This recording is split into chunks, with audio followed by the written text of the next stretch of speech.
should certainly get started now because both of our featured speakers are on. So I want to thank everyone and welcome you to BAM's Public Tribunal. And it's a public tribunal on the truth about reopening and COVID-19 and student safety and the fight for equality. And so I'm really, really so glad that we are holding this tribunal. This could not be more timely than right now, literally today, this minute. And our goal and our hope for this tribunal is that everyone who's participating in this or who's able to watch this later in the future will be in a position to be able to utilize the kind of the political tools and knowledge and concrete and analysis that you'll be hearing in this webinar and in this tribunal to take back with you to fortify your own commitment, confidence, capacity, to not just keep fighting, because we know everyone here is here for a reason, because you are fighters and you are taking a stand in this most important struggle, but that you can use this to also teach other people how to lead and how to fight for themselves too. Because as we have said in BAM for many years now, leadership and a major principle of leadership from our standpoint is to not only fight, but to also provide other people with the capacity and the ability and the tools and strength to fight for themselves as well. And if that is true and something that has been true since BAM has started, then that is more true than ever today.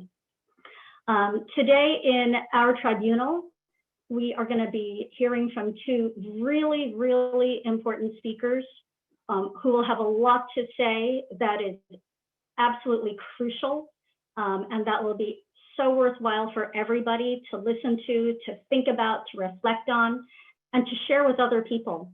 So you'll be hearing some extensive presentations by two of BAM's leaders, Shanta Driver, who is the national chair of BAM and also our lead attorney, who's going to be speaking about not just the case against school reopenings and the truth about student safety, but also building the movement in the fight for equality and locating the entire struggle against school reopenings and to defeat this pandemic within the context of the fight for social equality and the new civil rights movement.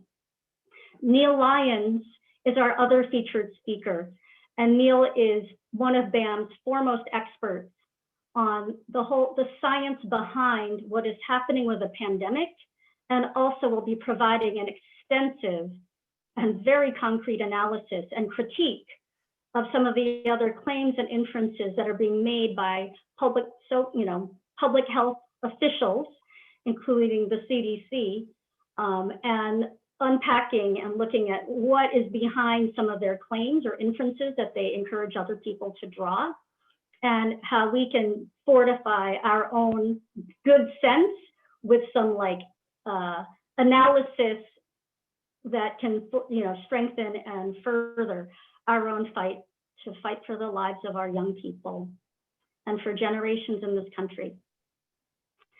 So thank you to everybody for joining this public tribunal. And if you are able to stay for as long as possible, please do. If you end up in a situation where you got to kind of drop off, because we know real life, right, in pandemic living, that you might have to drop off the tribunal for a little bit, but feel free to jump back in. And definitely, if you're not able to stay with us for this whole time, make sure you come back to this and that you watch the recording, which we will be posting on our website and also in our social media. So, Shanta, I don't know if you are able to, if your camera's working today, because I know you had issues with your internet connection and your camera from where you are. Hopefully my camera and my sound and me are all functional right now. So I guess we'll see in a second. Okay, great. Yep, I think you're looking good, Shanta. We can see you and we can hear you. So that's really awesome. Maybe Ronald, if you want to stop sharing the screen so we can see Shanta a little bigger, that'd be great. And Shanta, I'm going to turn it over to Shanta Driver, and I'm just going to give a quick introduction. Shanta Driver is the national chair for the Coalition to Defend Affirmative Action, Integration and Immigrant Rights, and Fight for Equality by Any Means Necessary. And she is also she's been a civil rights activist and leader for over 40 years, starting as a Black Panther as a teenager. She graduated in psychology and social relations from Harvard University and Wayne State University Law School. Ms. Driver is the attorney for the case against school reopenings in Detroit and has represented students, teachers, and school employees fighting abuses by school districts. She was the lead architect of the successful student intervention into Grutter v. Bollinger, the University of Michigan Law School affirmative action case, in which affirmative action was upheld by the US Supreme Court in 2013. BAM spearheaded the 50,000 person March on Washington to defend affirmative action and saved Brown v. Board of Education on April 1st, 2003, which played a key role in the Grutter victory. Ms. Driver was one of the few Black women attorneys ever to argue at the US Supreme Court as the head of the legal team challenging the constitutionality of state bans on affirmative action and Ban v. Schuette in 2013. And since then, Ms. Driver has been heading up BAM's unprecedentedly successful legal work, especially in defending immigrants from danger for being deported by ICE and by Homeland Security, as well as representing many, many school employees, students, and teachers fighting for our rights against abuses by school districts. But before all of that and all her legal prowess, Ms. Driver, first and foremost, is a leader, and she's a civil rights leader and activist, and we are so happy that you're here with us today to provide your analysis and your perspective. So thank you, Shanta. Thank you, Yvette, for that very nice introduction. I'm really glad to be here because I feel like the point that we're at right now in terms of the school reopenings is a critical point, not just in terms of what kind of education and safety measures will be provided for the children and youth of this nation, but also in terms of what kind of nation we are striving to become. We spent the last 4 years hearing lies and by the Trump administration. We spent the last year watching hundreds of thousands of people die in this country needlessly because of the refusal of the Trump administration to take even the most basic actions necessary to prevent the spread of the virus and to prevent the lethal consequences of it. And right now, we're at a point where we have a new administration, but we also have a chance and an obligation to use our movement, our new civil rights movement that has stood in defense of everything progressive in this society and turned out in the millions to protest the death of the killing of George Floyd last summer, to use this movement to make sure that our public schools stay closed, that remote learning be the only kind of learning opportunities that are offered for the rest of this school year, and for as long as we need to rely on that to keep our students and our families and our teachers and our school workers and our communities and our nation and the people of the world safe from an increased spread and mutations of this virus. So what I'd like to do is just say a few more brief things right now in way of an introduction, and then turn things over to Mia Lyons, my beloved colleague and comrade, who has been spending the last several months dedicating himself to trying to understand what needs to happen in order to make school openings safe. And we have come to the conclusion, based on Neil's reports and studies and information that he's provided us, that unless every child is vaccinated before schools reopen, that the reopening of schools will be an absolute disaster and cataclysmic event that will result in more community spread of the virus, new spikes in the number of infections and death rates from the virus, and that central demand of ours, the demand to make only reopen schools once every child has been vaccinated and had access to vaccinations, which isn't too far off. That's what's really crazy. You know, in the next 6 months to a year, there will be vaccinations that will be available, first for older children, for students between 12 and 16 years old, and then for younger children following that. And so this rush to open schools now with 3 months of the term, this school term left, under conditions that we know are not only dangerous for the students and teachers and school workers, but are absolutely certain to result in just cataclysmic conditions for the whole society in terms of the spread of the virus and the increased dangers that we face from COVID-19. Just makes no sense. What I'd like to do is to turn things over to Neil Lyons so that he can give his report now, and then we can talk about how it is that we motivate, that we fight for, that we organize people, teachers, students, parents, community members, school workers, absolutely every single person that we can, to be fighting to maintain the closure of the schools.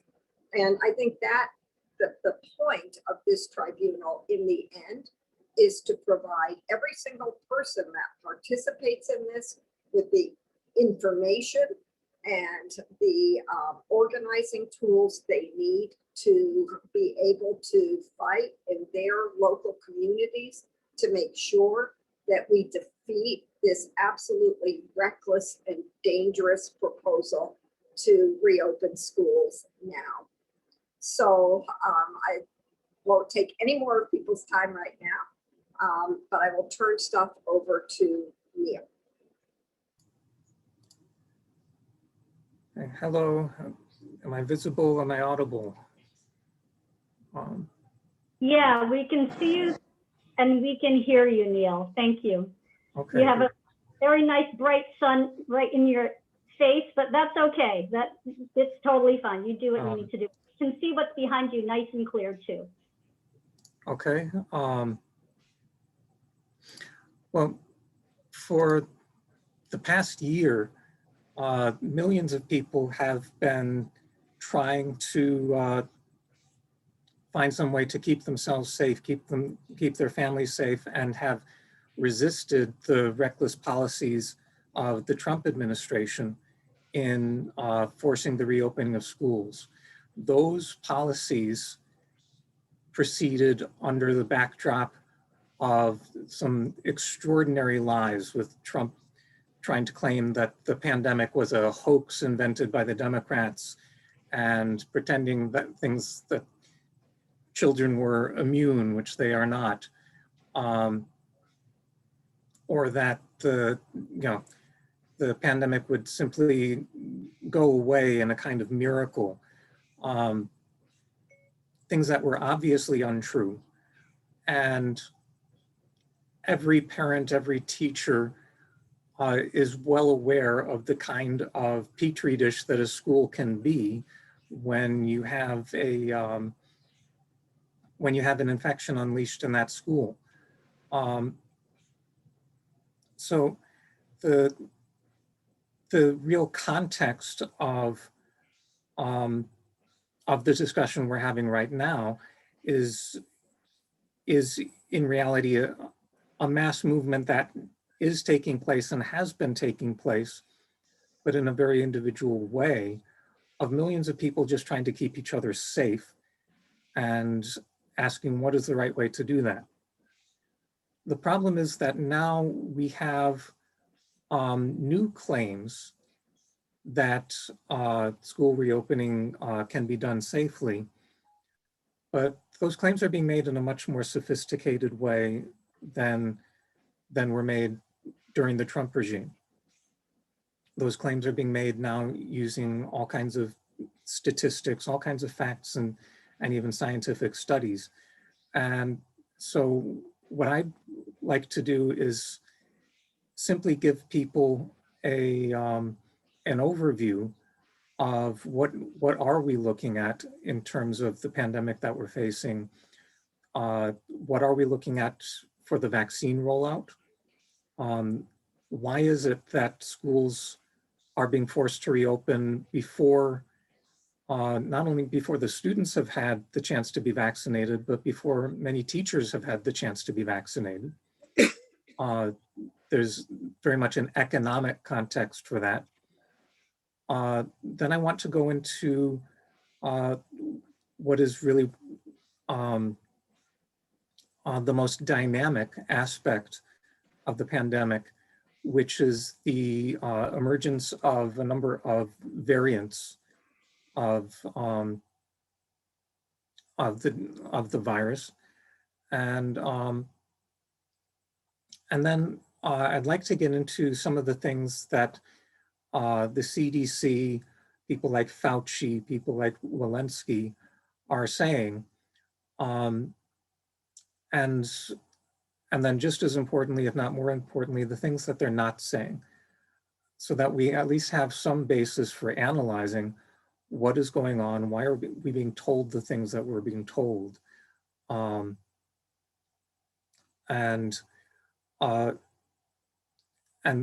just as a way of arming the movement that does exist to just to understand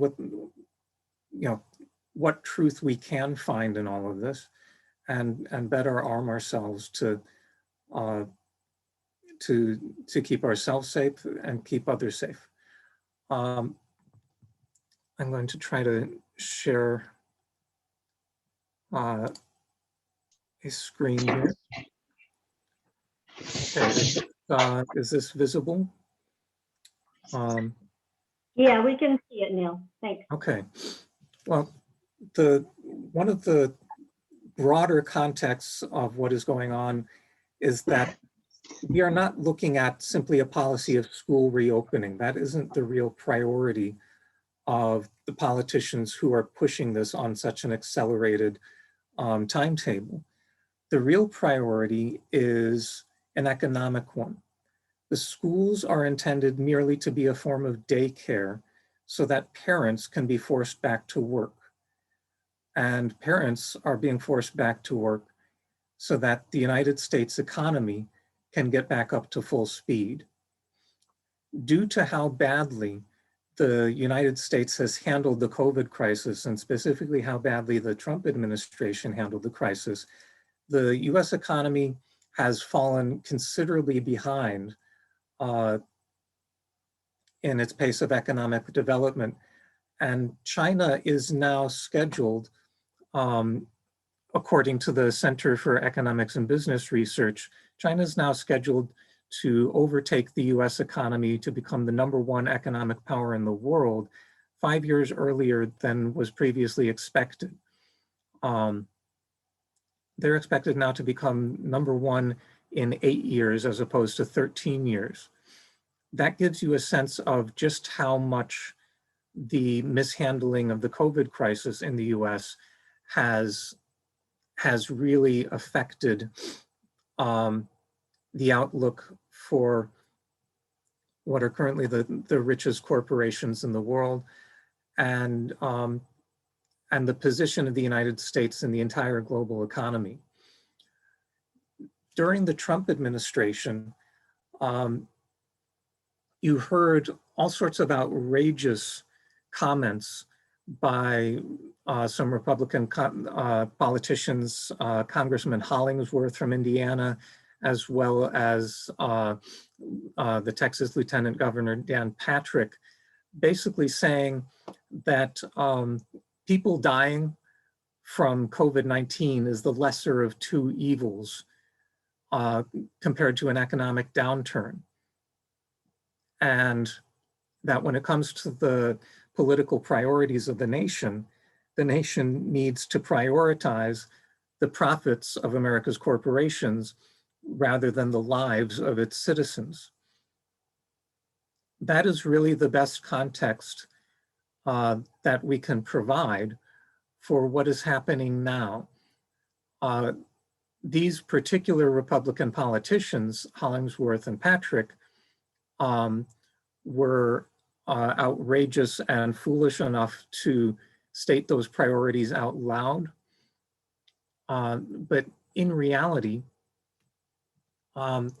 those are the only priorities that we can see, not only in Washington, D.C., but also playing out in school districts across the country. The entire name of the game is to force students back to school so that you can force parents back to work, so that the rich can get richer, so that the United States can have the #1 economic position in the world for as long as it possibly can. And I just want to give that as a context. But then we have the issue of the fact that schools are being opened in the absence of many of the standard guidelines that we know have been practiced for many years. And one of those essential safety measures that we're all accustomed to is vaccines.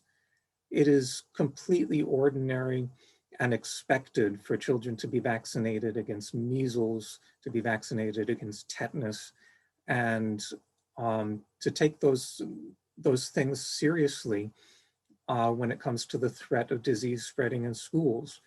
There have been recent court cases in which school districts have had to argue that it is in fact fair for them to require vaccinations for measles and vaccinations against other diseases for students to attend the school at all. And school districts have had to fight for those policies against anti-vaxxers who want to make all kinds of crazy claims. But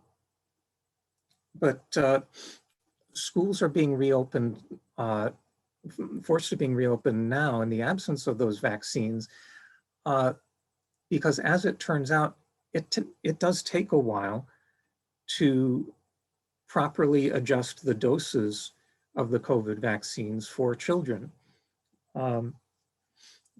Not only is it difficult to produce the vaccines in large quantities generally, for instance, even if Biden used the Defense Production Act to mobilize the military strength for the sake of producing vaccines, building new laboratories and hiring new scientists to make those vaccines isn't the same thing as building a new Walmart and staffing it with low-paid workers. This is a complicated process. And with the upcoming timetable for children's vaccines, Pfizer and Moderna are currently testing their vaccines on teenagers. They expect to have something ready for approval by mid-year. And the trials for younger children are going to be beginning after that. Pfizer hopes to have its child vaccine approved by September. And Moderna doesn't expect to have its child vaccine for ages 6 to 11 until the year 2022. The reason for this is because the testing that is done for children is done in a more careful and deliberative way than was done for the adult trials. With determining the dose for children, you want to start at the smallest possible dose that you think might have any useful effect, and gradually work your way up, testing carefully along the way with each new increment. And it is, and this is basically normal for developing any drug for children, because it's very different. Let's say if you're taking an over-the-counter medication, it's very different to take one pill versus a whole bottle of pills. You don't want to give someone an overdose of something that is otherwise very useful to them. And so it's frankly important that Pfizer, Moderna, and the Oxford AstraZeneca vaccine are taking as long as they are in developing vaccines for children. From the standpoint of safety, Johnson & Johnson still has not decided on whether or not they are going to begin developing a vaccine for children and teenagers. But in terms of the timetable, even for next school year, when next school year begins, the availability of vaccines for teenagers will be limited, just as the vaccines for adults are limited right now. And there's no reason to expect widespread availability of vaccines for all students really until the year 2022. And that should put in context just what are the issues for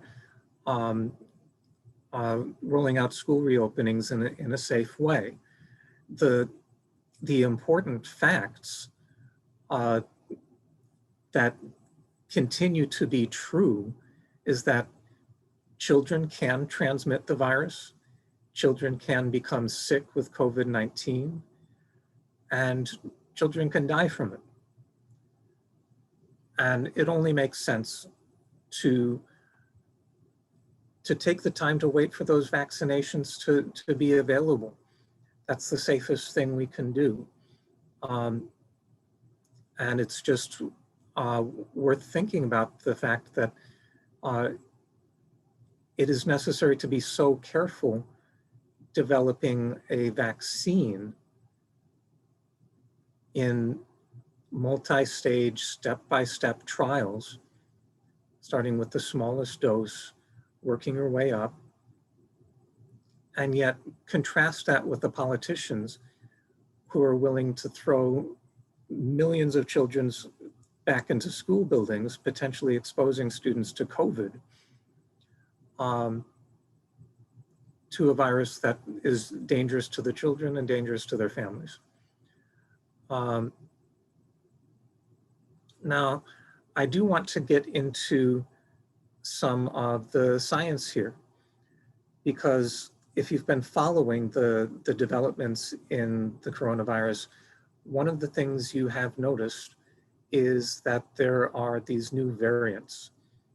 We're hearing about these things that are being called the UK variant or the South Africa variant or the Brazil variant, and that these present real challenges to the project of vaccinating people. So I want to go into I want to go into some of what is that science and why are these important? What do people need to know about it? Okay, so with a with the virus, the science is fairly straightforward, at least when it comes to evolution. Anytime you have transmission of the virus, anytime it is replicating, anytime it is spreading, there are going to be mutations. Mutations are something that just happen all the time whenever you have the replication of genetic material, and it just happens from things like random damage of DNA and RNA. Most of the time, those mutations amount to nothing in particular. It's just a form of damage and results in something not working quite as well as if you had, you know, damaged a part of your car or damaged a part of your computer. But sometimes those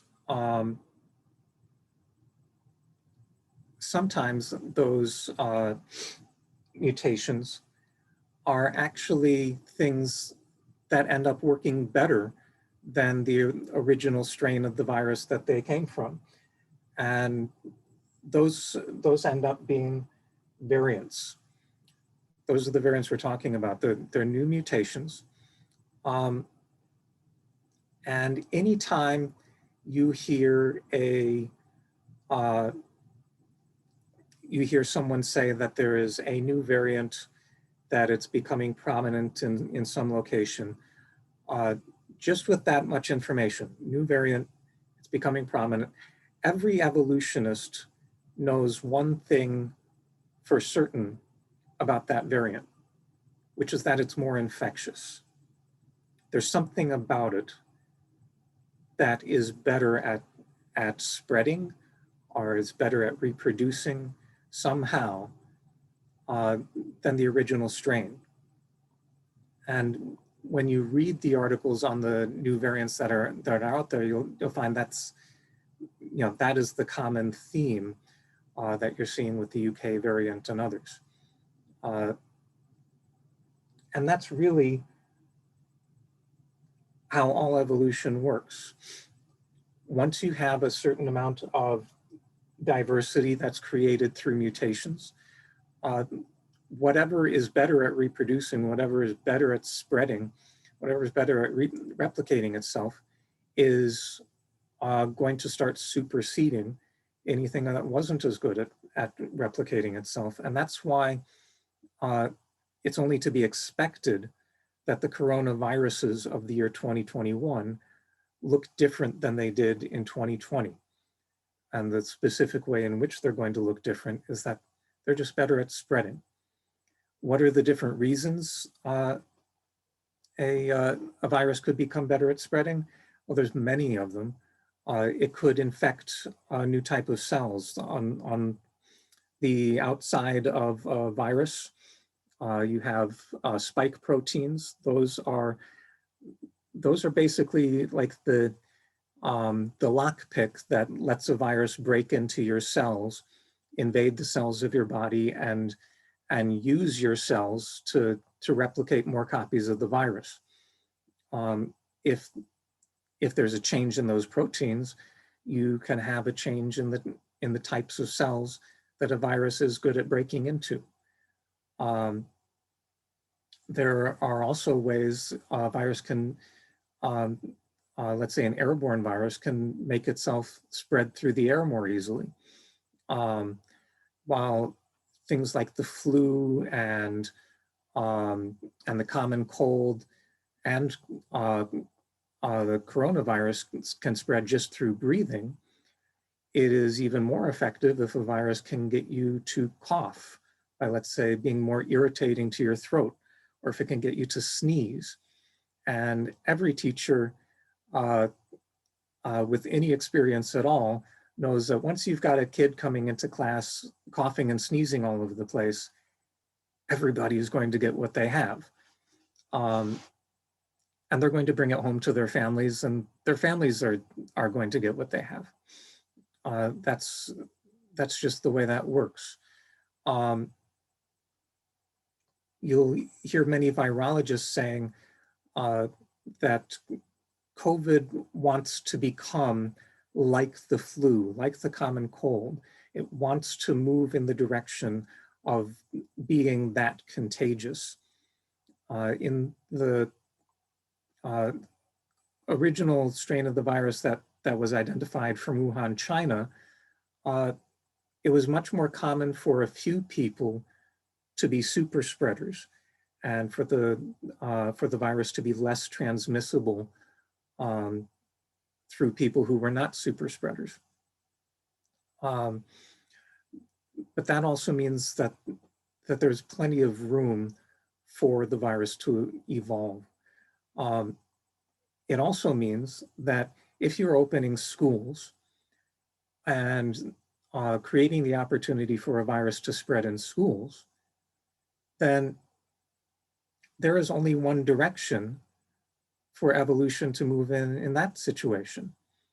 Whatever mutations are best at transmitting the virus among children are the variants that will become dominant. That's simply how all evolution works, and that's how all of the variants that we see now are working.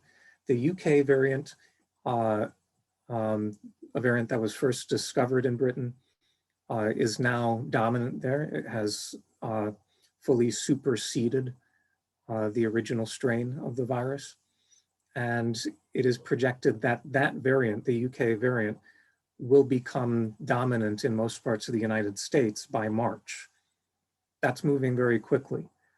Other worrisome variants, like the Brazil variant and the South Africa variant, are important because they have a particular mutation, one that's called E484K. It's a mutation to the spike proteins on the outside of a virus.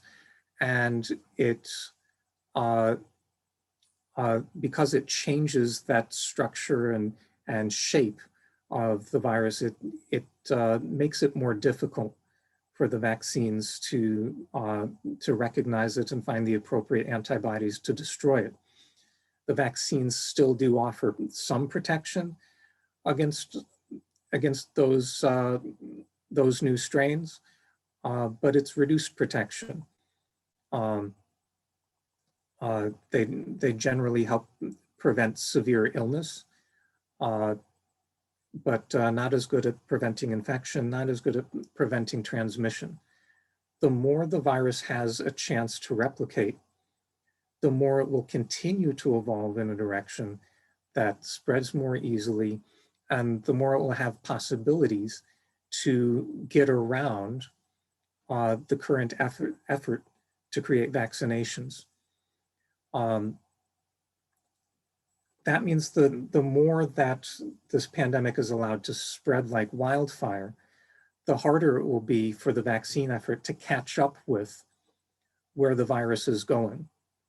The only way to slow down that process of evolution, the only way to slow down the process by which the virus becomes, more infectious and potentially resistant to vaccines, is to slow down the process of replication and transmission, slow down the rate at which people are getting the disease. Because as long as that is happening, there will be mutation, there will be new possibilities for new variants, new strains that are better and better at infecting people. So that simply raises the importance of everything we're demanding to make the restrictions as strong as possible, so that everything that science is doing to try to cope with this pandemic doesn't turn out to be for nothing, doesn't fall behind the curve of development. Inevitably, there will need to be updates to the vaccines, and probably yearly updates, much like the flu vaccines. And so I'd like to just continue from there. So we have, we've heard a lot about this term called herd immunity. And that, that became quite a scandal during the Trump administration. It was discovered that there was a Trump staffer and there were people inside inside the White House who really had a policy of let's get everybody infected. And they called that herd immunity. Now, herd immunity is an actual scientific term, but not in the way the Trump administration was using it. Herd immunity just refers to the idea that once you have a lot of people immune, once you have a lot of people vaccinated, it's harder for a disease to spread.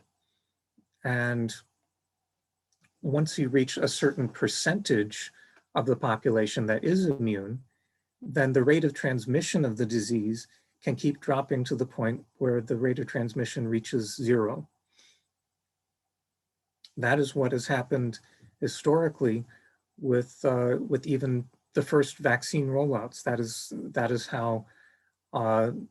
how we were able to successfully deal with polio.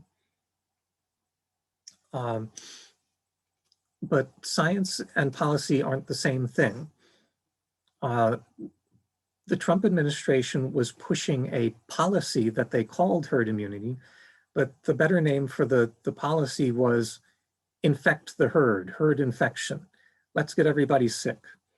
And if we get everybody sick, then that's how we'll get a lot of immunity, and that's how the disease will go away. Well, there were some problems with that. One was there was no guarantee that your immunity from having gotten the disease would last all that long.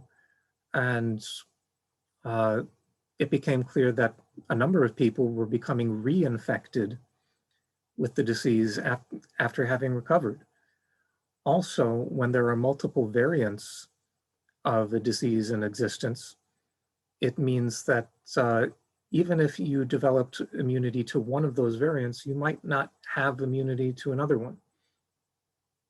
That makes it all the more important to be vaccinated and at least have some immunity to multiple varieties of the virus that are out there. And now during the Trump administration, when the term herd immunity was being misused in that way, Fauci said that he did not think that herd immunity was a useful term in this situation. But now, in the current situation, Fauci is saying the term herd immunity all the time and saying some very optimistic predictions about when we're going to get there. And that's actually quite peculiar because much of the science that is coming out now suggests that the virus is so out of control that herd immunity may actually be out of reach and that the coronavirus could be here to stay. In fact, that is a point that has been made by top scientists in the World Health Organization and across the United States and around the world, that we may never reach the level of vaccination that's required to fully end the COVID virus and its spread, but that it is likely to stick around and simply change into a different form, which is exactly what happened after the 1918 flu epidemic. There were multiple years of millions of deaths until that flu epidemic became something we're much more accustomed to, just the sort of influenza that we see today. So that only strengthens the question, why would Fauci be mentioning the term herd immunity now at exactly the moment when the science seems to be showing that isn't the real goal anymore? And that isn't, that isn't possible, and it isn't the real issue in safety. Well, if you're making the false promise that we are about to reach herd immunity and everyone's going to be safe and we can all go back to hugging each other and all of that, the purpose of that is to prepare society for normalizing living with the coronavirus, normalizing a day-to-day life in which we accept a certain number of people are going to get sick and die for the next few years. And the purpose of that false promise is just to push people back to school, back to work, back into danger as soon as possible, to really make that danger a part of everyone's daily routines. And so what we have seen is the development of a new kind of herd immunity policy.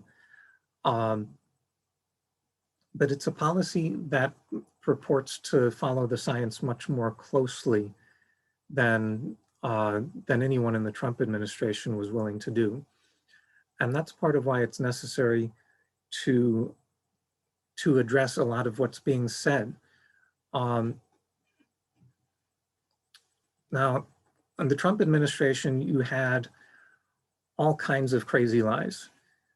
Trump suggested that maybe if you inject yourself with bleach, that's a good way of combating the coronavirus. He wanted to call the whole pandemic a hoax. That was a plot by the Democrats.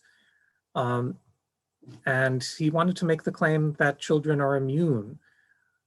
And the reason he wanted to make that claim was so that he could push students back into school. And overwhelmingly, the public knew that these were lies and reacted correctly in making sure that schools would be shut down and that class learning would be done online. But things are much more sophisticated now. Trump is no longer president, and we're seeing a new kind of lies, but it's a kind of lie that uses facts. And what do I mean by that? Well, the current CDC is currently citing all kinds of scientific studies, which are true studies, all kinds of data, which are meant to imply that school opening is completely safe. But as always, there's an omission. And an example of lying with facts is something that all of us have done. It is a completely common thing. We say something that is meant to imply what we want someone to understand, which is a lie, but what we said was totally true and we don't feel like we lied. So let's say someone accuses you, hey, you ate my cheesecake. And you say in reply, I haven't eaten anything at all today. Well, that can be technically true, but if what you actually did was eat the cheesecake last night, you are deceiving the person you're talking to.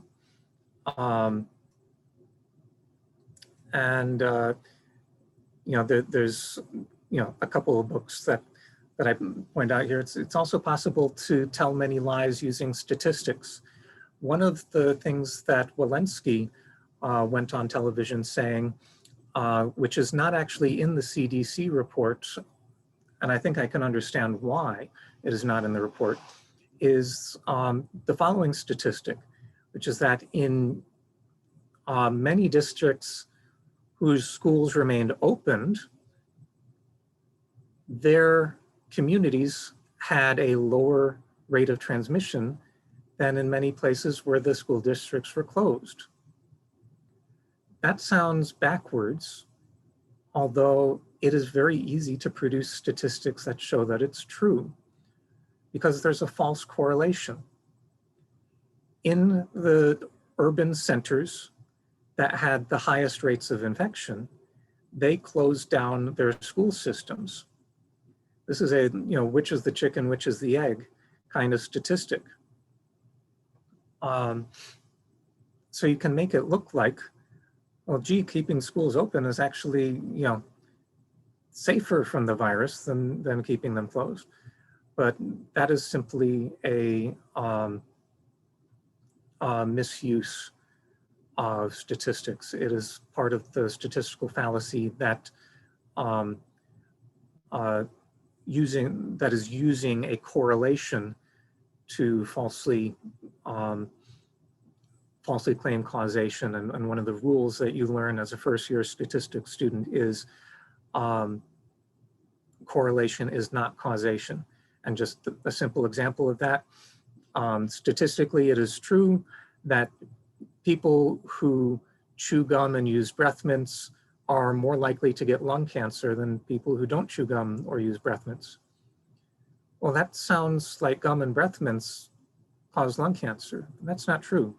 The explanation for that statistic is that smokers are more likely to chew gum and use breath mints to freshen their breath than are non-smokers. And smokers are more likely to get lung cancer. And that's an example of how it is very easy to lie with statistics that are otherwise true. They're good at misleading people. One of the things we've been hearing is that the number of COVID cases is plummeting.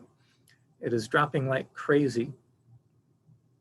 And what is happening, and there has been a large drop, is simply that we have gotten through the November and December holiday season combined with the flu season, and we are returning to levels that existed prior to November.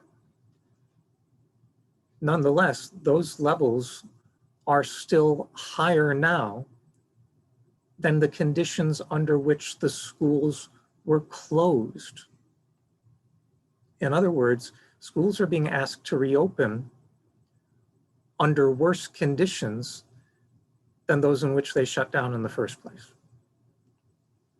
And there are, you can see in these charts, there's the United States at the top and Michigan lower left and California lower right. There's a few waves of the spread of the virus, and things go up and down. But like I reiterated earlier, the virus of 2021 is not the same as it was in 2020. It is always evolving to become more infectious. That should mean that guidelines need to become stricter and not more lax.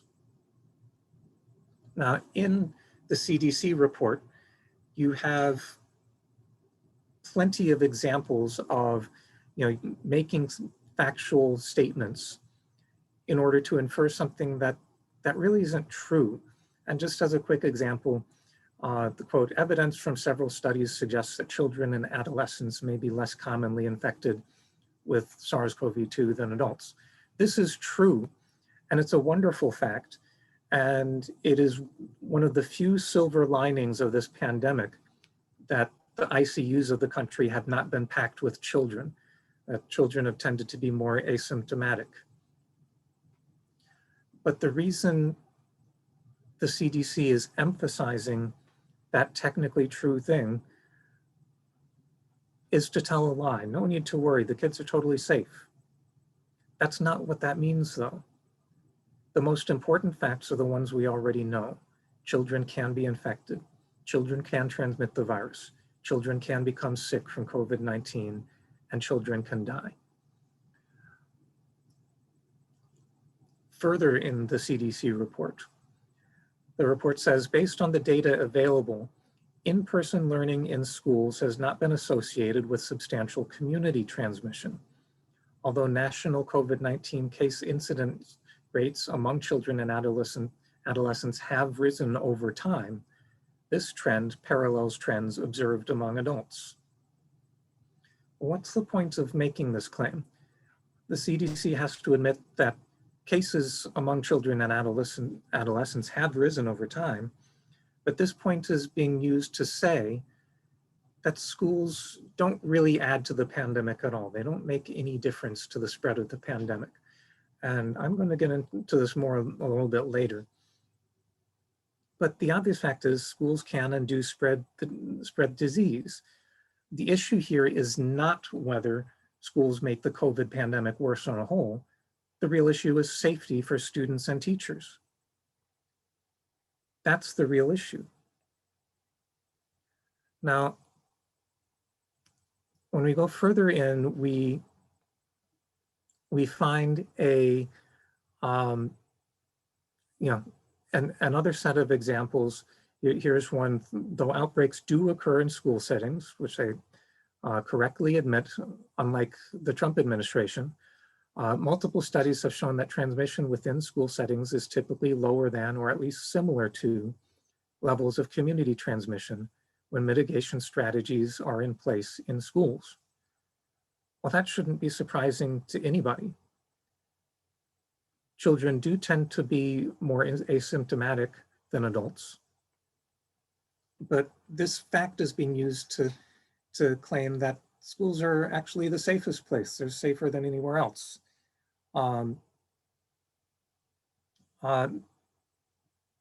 when you are comparing the fact that transmission within school settings is going to be at least similar to, even if it's lower than, levels of community transmission, you have to be raising the fact that community transmission is out of control, and the United States has the most out of control spread of the virus anywhere in the world.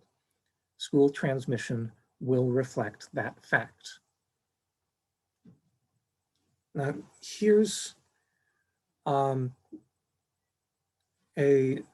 thing that is peculiar about the studies that the CDC tends to highlight. The CDC focuses on studies that take place in, let's say, rural Wisconsin, or in Australia, where Australia has consistently maintained very, very low levels of community transmission. And so the CDC focuses on some other studies, like in Michigan and Washington. They say in Michigan and Washington, delivery of in-person instruction was not associated with increased spread of COVID-19 in schools when community transmission was low. But cases in schools did increase at moderate to high levels of community transmission. When community transmission was low, there was no association between in-person learning and community spread. These are the studies that the CDC has chosen to highlight,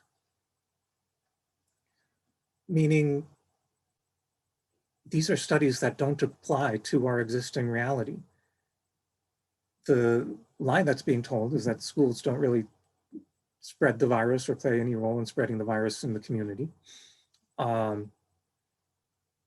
But the real truth is that that entire statement relies on the qualifier when community transmission was low. That does not presently describe anywhere in the United States. So something's being left out here. And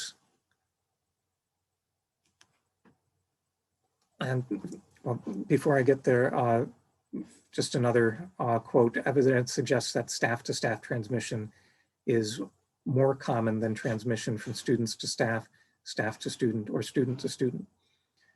The misconception that you are meant to have from this is that students are not a significant factor in transmission. No need to wait for the vaccines. And that's really the only reason to be bringing up this fact, which again is kind of an obvious fact when you remember that children, are more likely to be asymptomatic and somewhat less likely to transmit the disease in the first place. But this is the kind of argument that is used to say, well, if students are not as big a source of transmission as staff are, then maybe we don't need to wait for any vaccines for children in order to force the schools to be open. In fact, the word vaccine does not appear at all in the CDC report.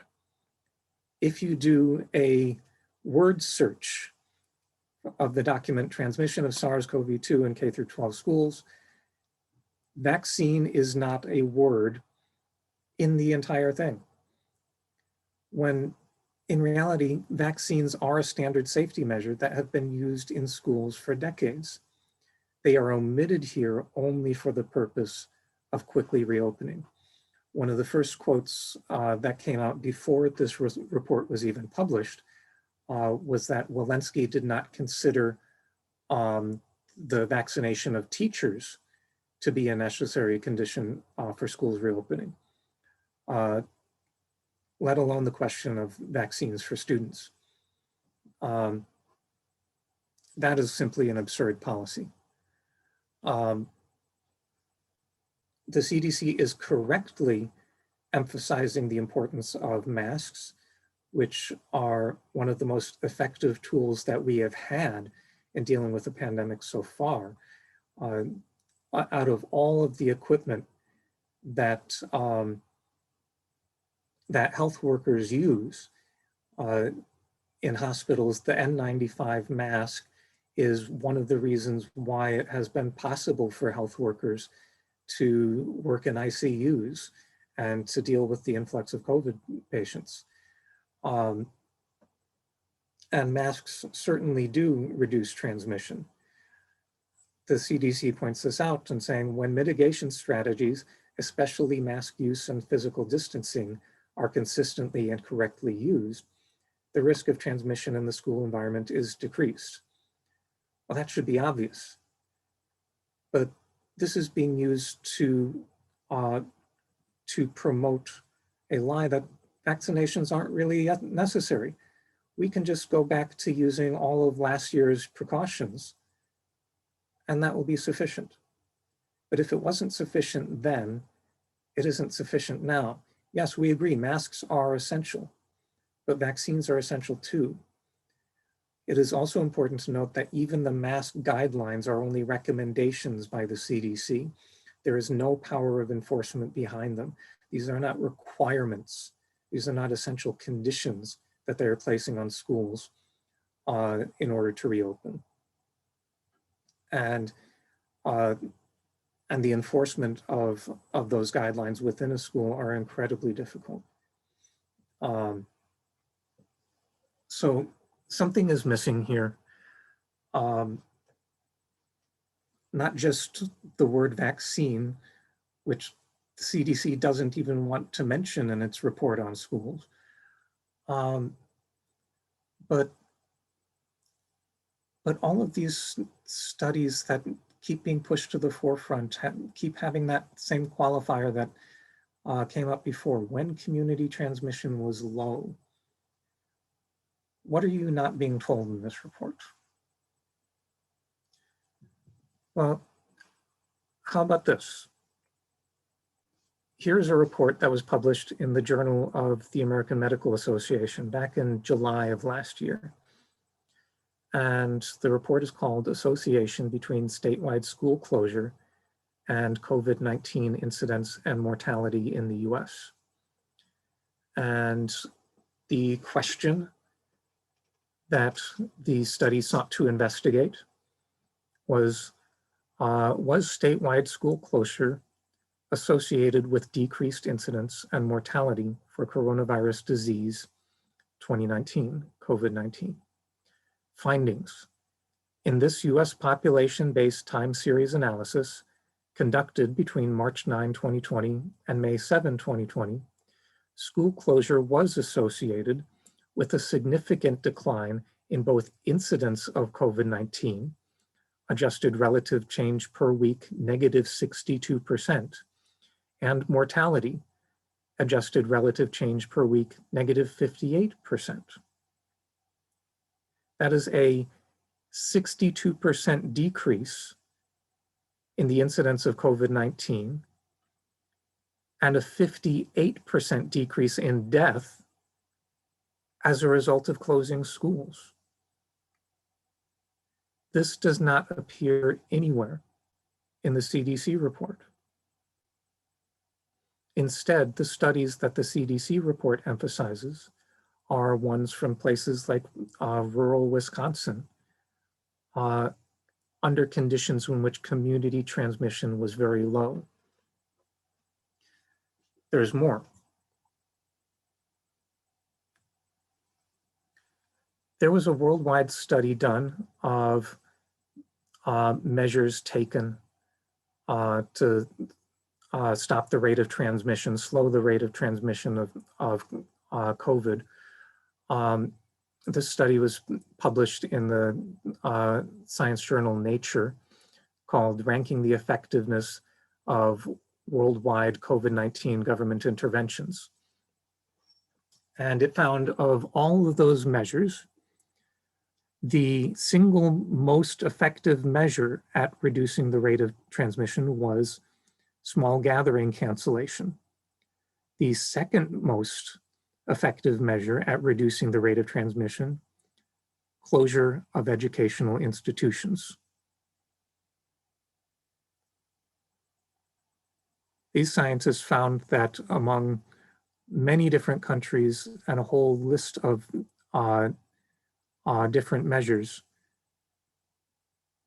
keeping the schools closed was the second most effective way any government had taken of reducing the rate of transmission. The least effective way, which should be kind of obvious, receiving international help. That didn't work out so good for people. So this is the situation that we're in. We have a set of false claims which are really being made, claims of safety which can't be proved. And in fact, everything we're seeing shows that where we are in the pandemic is certainly no better than where we were just prior to last November. If anything, we have new variants that are more infectious and they're quickly becoming dominant. It makes no sense to be going back to last year's school opening policies. And the vaccines are coming. The vaccines are on their way, but it takes time. And we should give the vaccines that time. Especially when we know that the more time that that people are actively in a school, in a workplace, are spreading the disease to each other, we know that is helping the disease to evolve. And it only evolves in one direction, in the same direction that everything else in nature evolves, which is how to better reproduce itself. That's all evolution is. Everything that exists today is the product, every living thing that exists today is the product of something that was successful at reproducing yesterday. Every living thing that will exist tomorrow is will be the product of something that will have been successful at reproducing today. We are watching in real time the variants of COVID that are most successful at reproducing become the dominant strains. So I would, I'd like to just conclude that report on, scientific overview and hand things back to Shanta. But, in conclusion, I want to say, one of the most basic human instincts that we have is to protect children from harm. And that instinct is one of the things that has allowed our species to reproduce ourselves. And we can turn to that instinct now because someone has to be advocating that the policy of our school districts, the policies of Washington, D.C., need to reflect our priority of protecting human life rather than the priority of maximizing the profits of a wealthy few. And that really is the question we face. Those are the two roads. And we have a decision to make as a society of which road we follow. So, back to you, Yvette, back to you, Shanta. Great. Thank you so much, Neil. That was so great and very, very useful. I'm going to turn it back over to Shanta because she's going to motivate the political importance of this struggle and what we're fighting for and how. And then we're going to open it up for more people to speak, to ask questions, and also we'll open up the chat at that point too. So thank you, Neil, and thank you, Shanta. You can go ahead. Thank you. The point of this tribunal is to figure out how we can stop schools from reopening in our local communities and to hear about what efforts have been made that have been successful, but also to arm people with a set of fairly straightforward and simple demands that I think can be extremely helpful in in having a program to put forward that will address the things that we believe must happen before schools reopen. And the first of those things is what's already been discussed, which is that no school should reopen until every child has been vaccinated. And that's a perfectly simple and straightforward, and as people heard from Neil's report, a necessary prerequisite for opening schools without increasing community spread of the virus.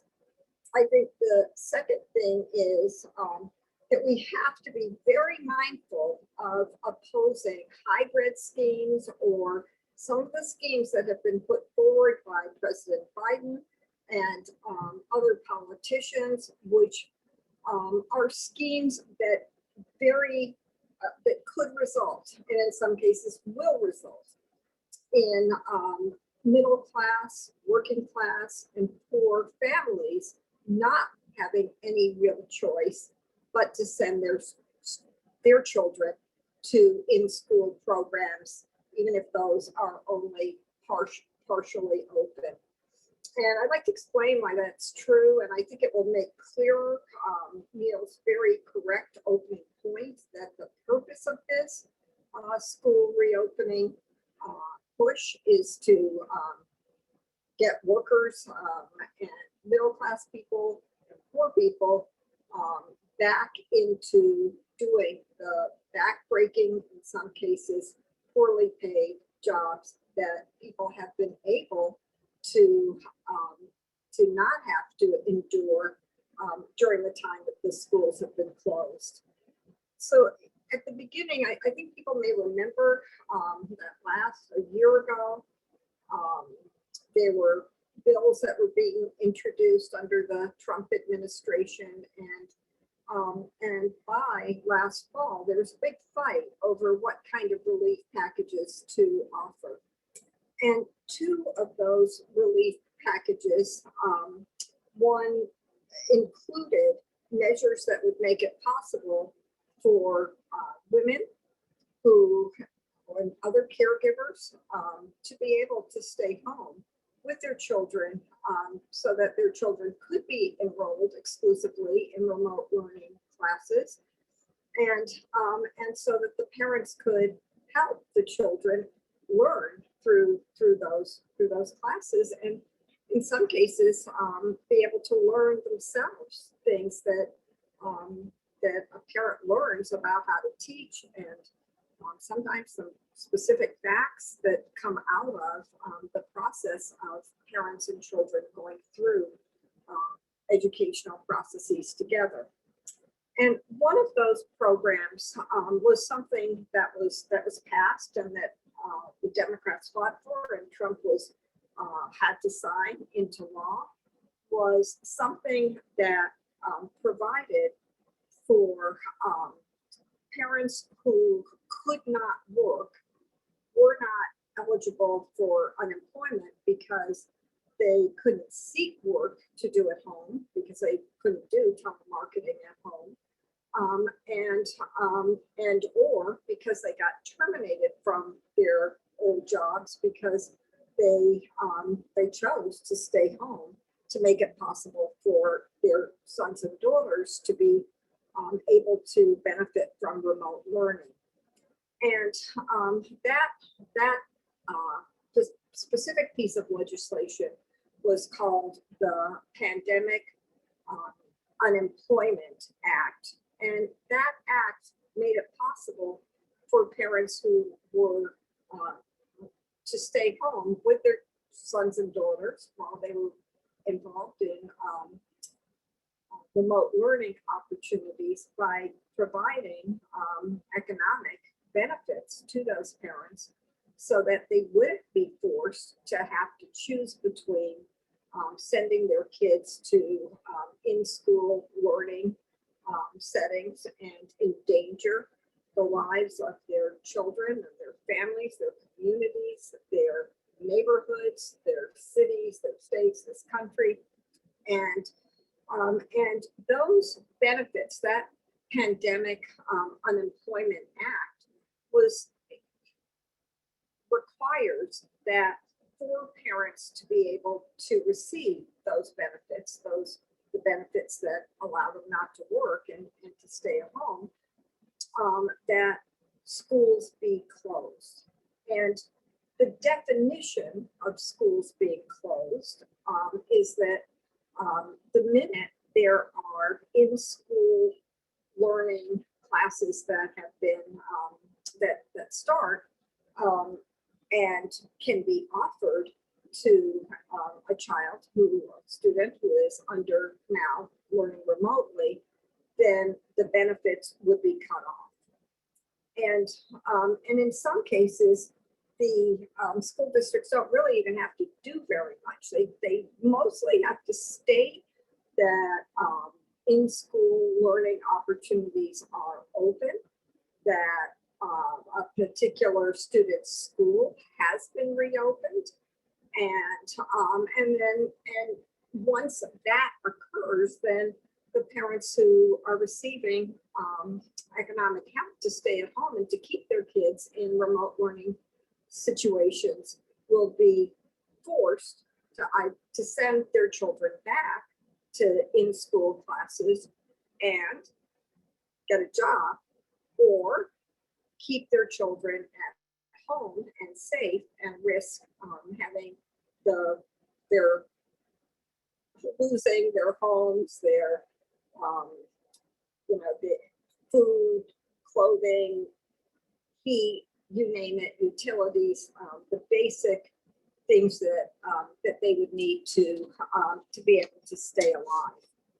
And that is something that won't happen with upper middle class and wealthy families, because many of those families can afford to continue to have their sons and daughters receive remote learning classes and education, because they're not facing some type of financial hardship, I mean, true hardship, like removal of the only means they have to stay alive in order for their children to remain safe and for them to be able to avail themselves of remote learning opportunities, which will be offered by every single school district, even when in school classes are restored.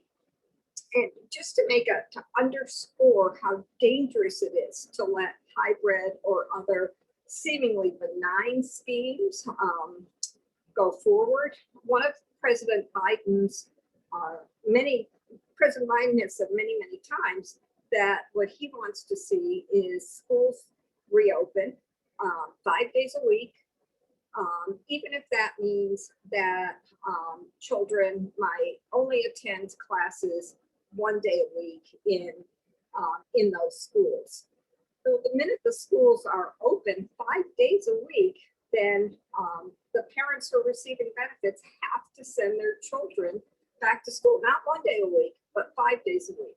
If they're hybrid programs that are created, technically the schools remain closed. However, it is possible for parents who choose to keep their children in remote learning situations to only get paid for receive benefits for the days that their children could not and would not participate in in-school class learning situations. So for example, if a hybrid system is set up and in a school district, and 1 week children go to school 2 days a week and have remote learning 3 days a week, the parents who are receiving the aid for being able to have their children exclusively receive remote learning will only receive 3 days of funds rather than 2 days.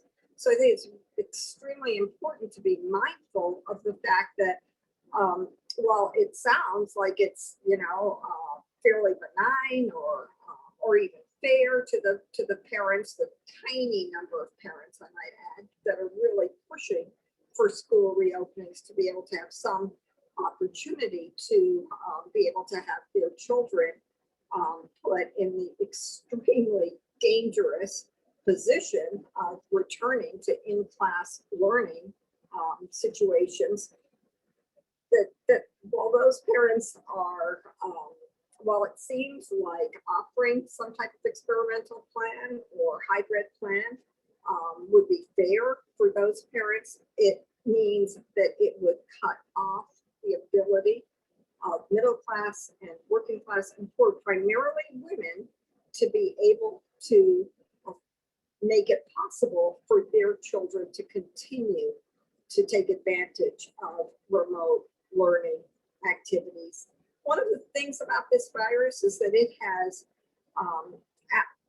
during the course of the virus, it has highlighted social inequalities in the society. It has made clear that everything that we fought for last summer when we were marching in the streets for racial equality, to stop immigrant bashing, to prevent brutal police killings in Black and Latino communities, all of those things that summed up the aspirations and the desires of all of us to see the George Floyd killing as an opportunity to advance our society in the direction that we want it to go.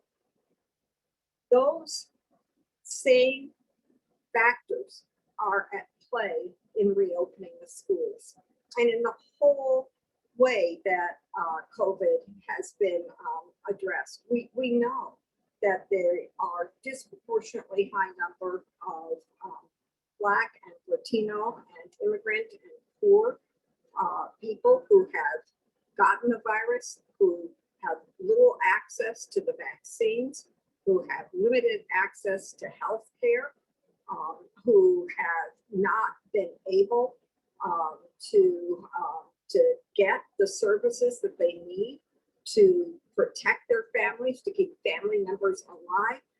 We know that for undocumented families, thousands of people have died, maybe tens of thousands, maybe hundreds of thousands. We have no real count of people that have died at home because families were scared to take their family members to a hospital, even when it was clear that they could not be kept alive staying at home, because they feared that that might trigger an ICE raid on the family, that may force, may put family members in the position of being forced to forcefully deported to other countries and increase the trend towards family separation. And so for undocumented families who have had no provisions available to them that address the pandemic and the needs of every human being who lives in this society under this pandemic, there's been a special reinforcement of inequality. And I do think it's really important for us to be arguing when we're fighting in school board meetings or debating with other teachers or parents or other colleagues of ours, to when we are debating with students or helping students to be able to come forward and to make the best arguments they can, to make clear that this fight is a fight in which we are standing on the side of equality, that we are using this pandemic, as horrible as it is, to try to solve some of the basic inequities that exist in this society and not to deepen them and not to make them worse. I think it is very useful and very important for us to be putting demands forward that make clear that any type of school reopening that disadvantages poor and working class and middle class families, and in particular women, and force them back to work, that those policies cannot be implemented, because we don't want to participate in creating increased inequality between people in this society. The second way that I think we have to be addressing issues of inequality in terms of school openings is demanding that undocumented people are given the full benefits and rights that are afforded to every other person that lives in this country to address the pandemic. There has to be testing and vaccines and healthcare options open to undocumented families. There have to be measures taken so that the kinds of grants that have been given to poor and working class and middle class families that are citizens be extended to undocumented families.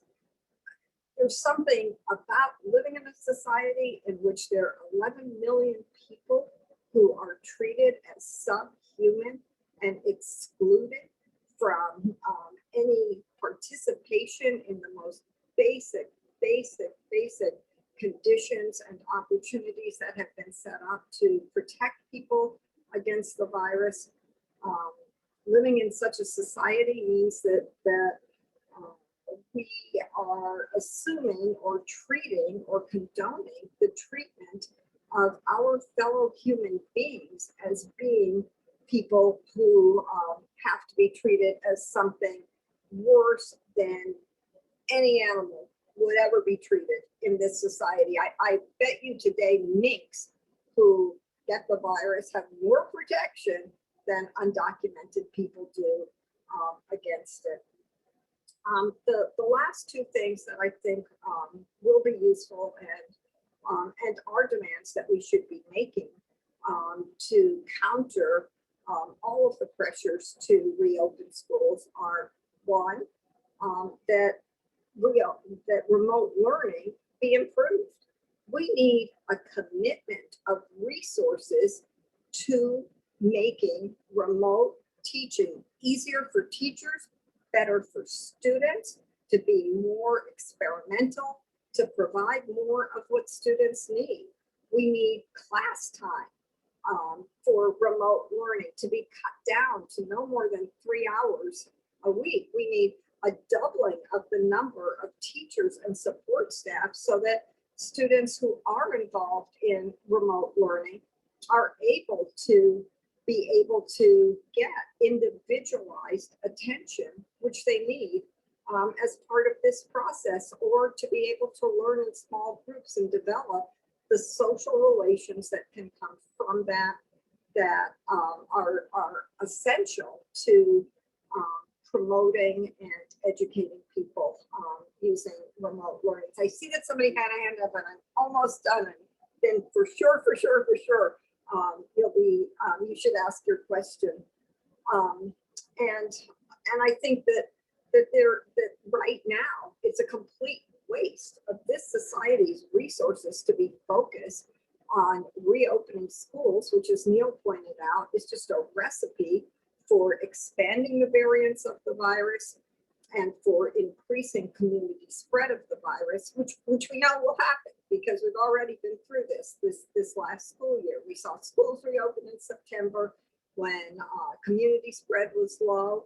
And by November, we saw astronomical death rates beginning, and which have continued on through this winter because of increased community spread that was directly linked to the reopening of the schools. We don't need to go through that again. And for those people who say, well, this is causing so much hardship to the social development and the education and the mental health needs of students, our answer has to be stop wasting your time fighting to reopen schools right now and use that energy and those resources and the resources of the districts to improve the quality of remote education so that the actual needs of real human beings, of real students, can be adequately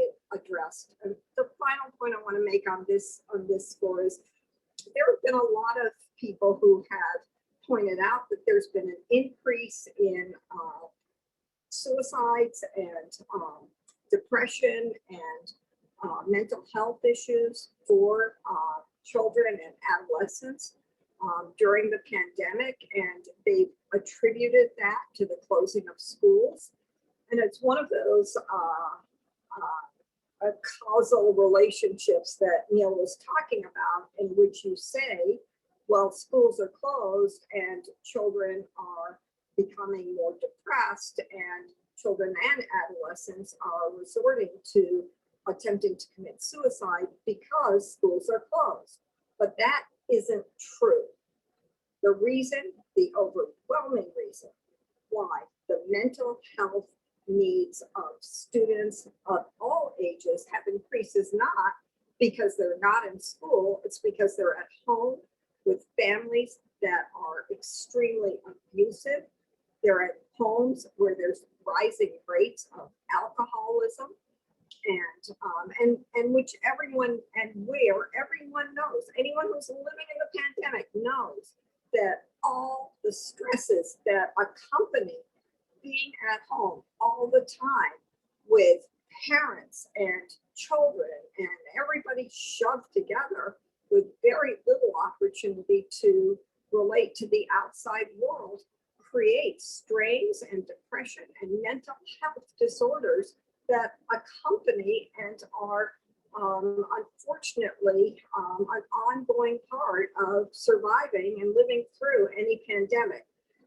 We are concerned about preventing children and young people from becoming depressed, becoming paralyzed, resorting to attempted suicides, and in some cases being able to unfortunately succeed in killing themselves. We have to be demanding that there be safe places for children and adolescents to be able to live so that and get out of those abusive families to save their lives. And we have to be demanding a huge increase in mental health support for those families. That is essential. And when you think about the whole package together, you think about school reopens, you think about cutting off people from being able to receive financial assistance so that the employers, the bosses can force people back to work. You think about the stresses that already exist in families and in living situations based on the virus, and you think about the effect that diminishing the amount of money that's coming into a household will create, coupled with the fact that community spread of the virus will increase again, and that young people will find themselves in the position of testing positive for the virus and understanding that they are the person that exposed a grandparent, a neighbor, a friend, a baby to the virus, and that person died.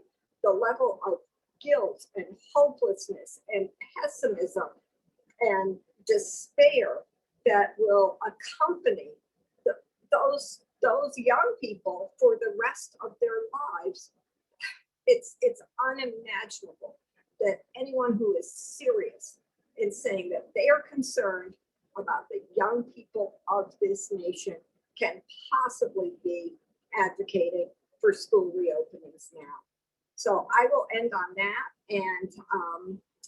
and open up for questions for Neil, for me, for anyone. I know there's a person who's had their hand up, and I'll leave it up to Yvette to call on people accordingly. Great, thank you so much, Shanta. I actually don't know who it is who has their hand up. I don't see the hand anymore. Oh, here we go. Okay, so Kola, I'm going to ask you to unmute, please. And I think you should be able to speak. And then Zamaya after Kola. So Kola, are you able to unmute? Right now, I don't know if you can you hear me? We got Yep. you. Thank you, Kola. Is it all right? Yep, we can hear Okay. you. You're good. Yeah, that's good. I just wanted to reiterate some of the stuff that like Neil pointed out, all the studies and that's like the evidence and the how they're using the studies and manipulating those studies and using, like he said, they're using the truth to what do you call it, to lie, because they do use like 90% of that truth. And any grad student will tell you that to support their thesis of like reopening schools, they could be looking at 20,000 studies maybe that are done, but they're going to pick 150 to support their thesis argument, let's say, to reopen schools, and then they'll manipulate some of the stuff. I recently, it's been all over the news that the Governor Cuomo, he didn't even, half of the deaths that were in those senior homes, that they didn't even report it. So you have even the data is unreliable, for example, but and then yeah, Shanta's saying that they'll cut your resources, the money they won't provide you, so that everyone can until everyone is vaccinated. That would be a reasonable thing. Anyone can understand that. You don't have to go to graduate school and do research and studies and to be able to understand that, look at graphs, statistics, and understand statistics to get that. You can put two and two together. If you're until everyone is vaccinated, let's say, for example, it doesn't make sense for everyone to be interacting. There's going to be spread of the virus. It's going to, but you have individuals who are in positions of authority and in power. They're the ones who are propagating that, and then there's no way you can counter that. You don't have that platform for anyone to see, and they keep repeating that, and they force that. And like Neil said, it's for the benefit of the very few, the rich, the small handful of rich, and that everyone, and that's very difficult to counter unless you have someone in an equal rank to be able to to speak against that, because those studies that you can have junk science that they keep presenting that out there. Like you said, you can find studies that supports your thesis argument all day, you know, until someone else counters it. And there's no one out there that's not. Everyone is like all those officials, or you won't be given a platform. You won't be given an opportunity to counter that. Let's say, I don't know if I'm making sense, but it's a long I was just trying to condense that into a little statement of mine, you know. Sorry, Thank you. thank you. Yeah. I'm sorry. No, thank you, Cole. I mean, I think it was, you know, a really concise way to sum up what was said. I think that we saw this summer in Detroit that stopping those school buses and winning a lawsuit to make it mandatory for students to be tested before they entered schools succeeded in shutting those schools down when we know they were unsafe. And at that point, it was possible for the schools to be shut down by teachers refusing to go back into the classroom, by parents refusing to send their students to schools, and by students refusing to go back into schools and expanding the reach of the virus. And that, I think that kind of organizing, that kind of get out in the streets and start marching and demonstrating and picketing and fighting collectively is what we need to advance now, so that we can learn the lessons not only of the dangers of what happens with school reopenings, but also how to prevent them from happening. No, you're correct. I don't know if everyone can hear me, but yeah, you're right. That's the only action you can take is that, because that's all that you can possibly do. I forgot, or I heard. I hate to use these analogies, but I forgot where I heard on a show. I forgot the person to give them credit for that. They said like, you're facing an avalanche. These individuals, he said, like they sold their souls, you know, for corporate money and higher causes of these rich and powerful, like Neil was mentioning, those lobbyists. And they said, you're facing you're like a mouse facing an avalanche, he said, and all you can do is just squeak against it, but that's all you have left is to squeak. And that squeaking would be like those little protests that we did in the summer or whatever little bit, but you have to, that's all you can do. You know, you're facing this huge avalanche, and then you're like a little mouse compared to who you're facing, this Goliath of corporatism and special interest in them to do all of this. And they have the platform and the means and the money and the expertise to do all of this. It's like it's overwhelming odds, you know, but still, like, you have to be that little mouse to squeak against it, whatever means you have. And Goliath did go down, and Yeah. we did get the school shut down in Detroit. So Yeah, that's, can't quit. yeah. Yeah, you can't quit until it's over. Keep fighting until it's over. Exactly. Okay, don't quit till it's over. right. Exactly. Yep. You gotta have Too courage. close. Yes. So we have a student, Zamaya, who has raised her hand. So Zamaya, I'm going to ask you to unmute. And then after Zamaya, I think that Elsie was going to speak.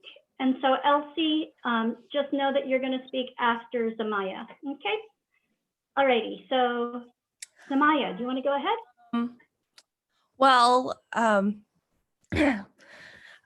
so we were told, I think about the day that we left, that we would be gone for a week. Then it was a month, and then a few months later, then we were told that we could not come back. And I definitely agree that everybody's going through this kind of depression, but I just feel like if we go back to school, like, I haven't gotten sick this year because of that. There are so many germs at school. And I know some of my friends aren't being the safest. They're not doing all the protocol. And there's no vaccine to protect us. I have asthma personally, and some of my friends also have health diseases. So you don't know what it's like gonna be when you get COVID. You just don't know. like they're saying, okay, kids are at less risk. Yes, we are at less risk compared to, say, a 99-year-old woman or a man, but we are not at zero risk at all.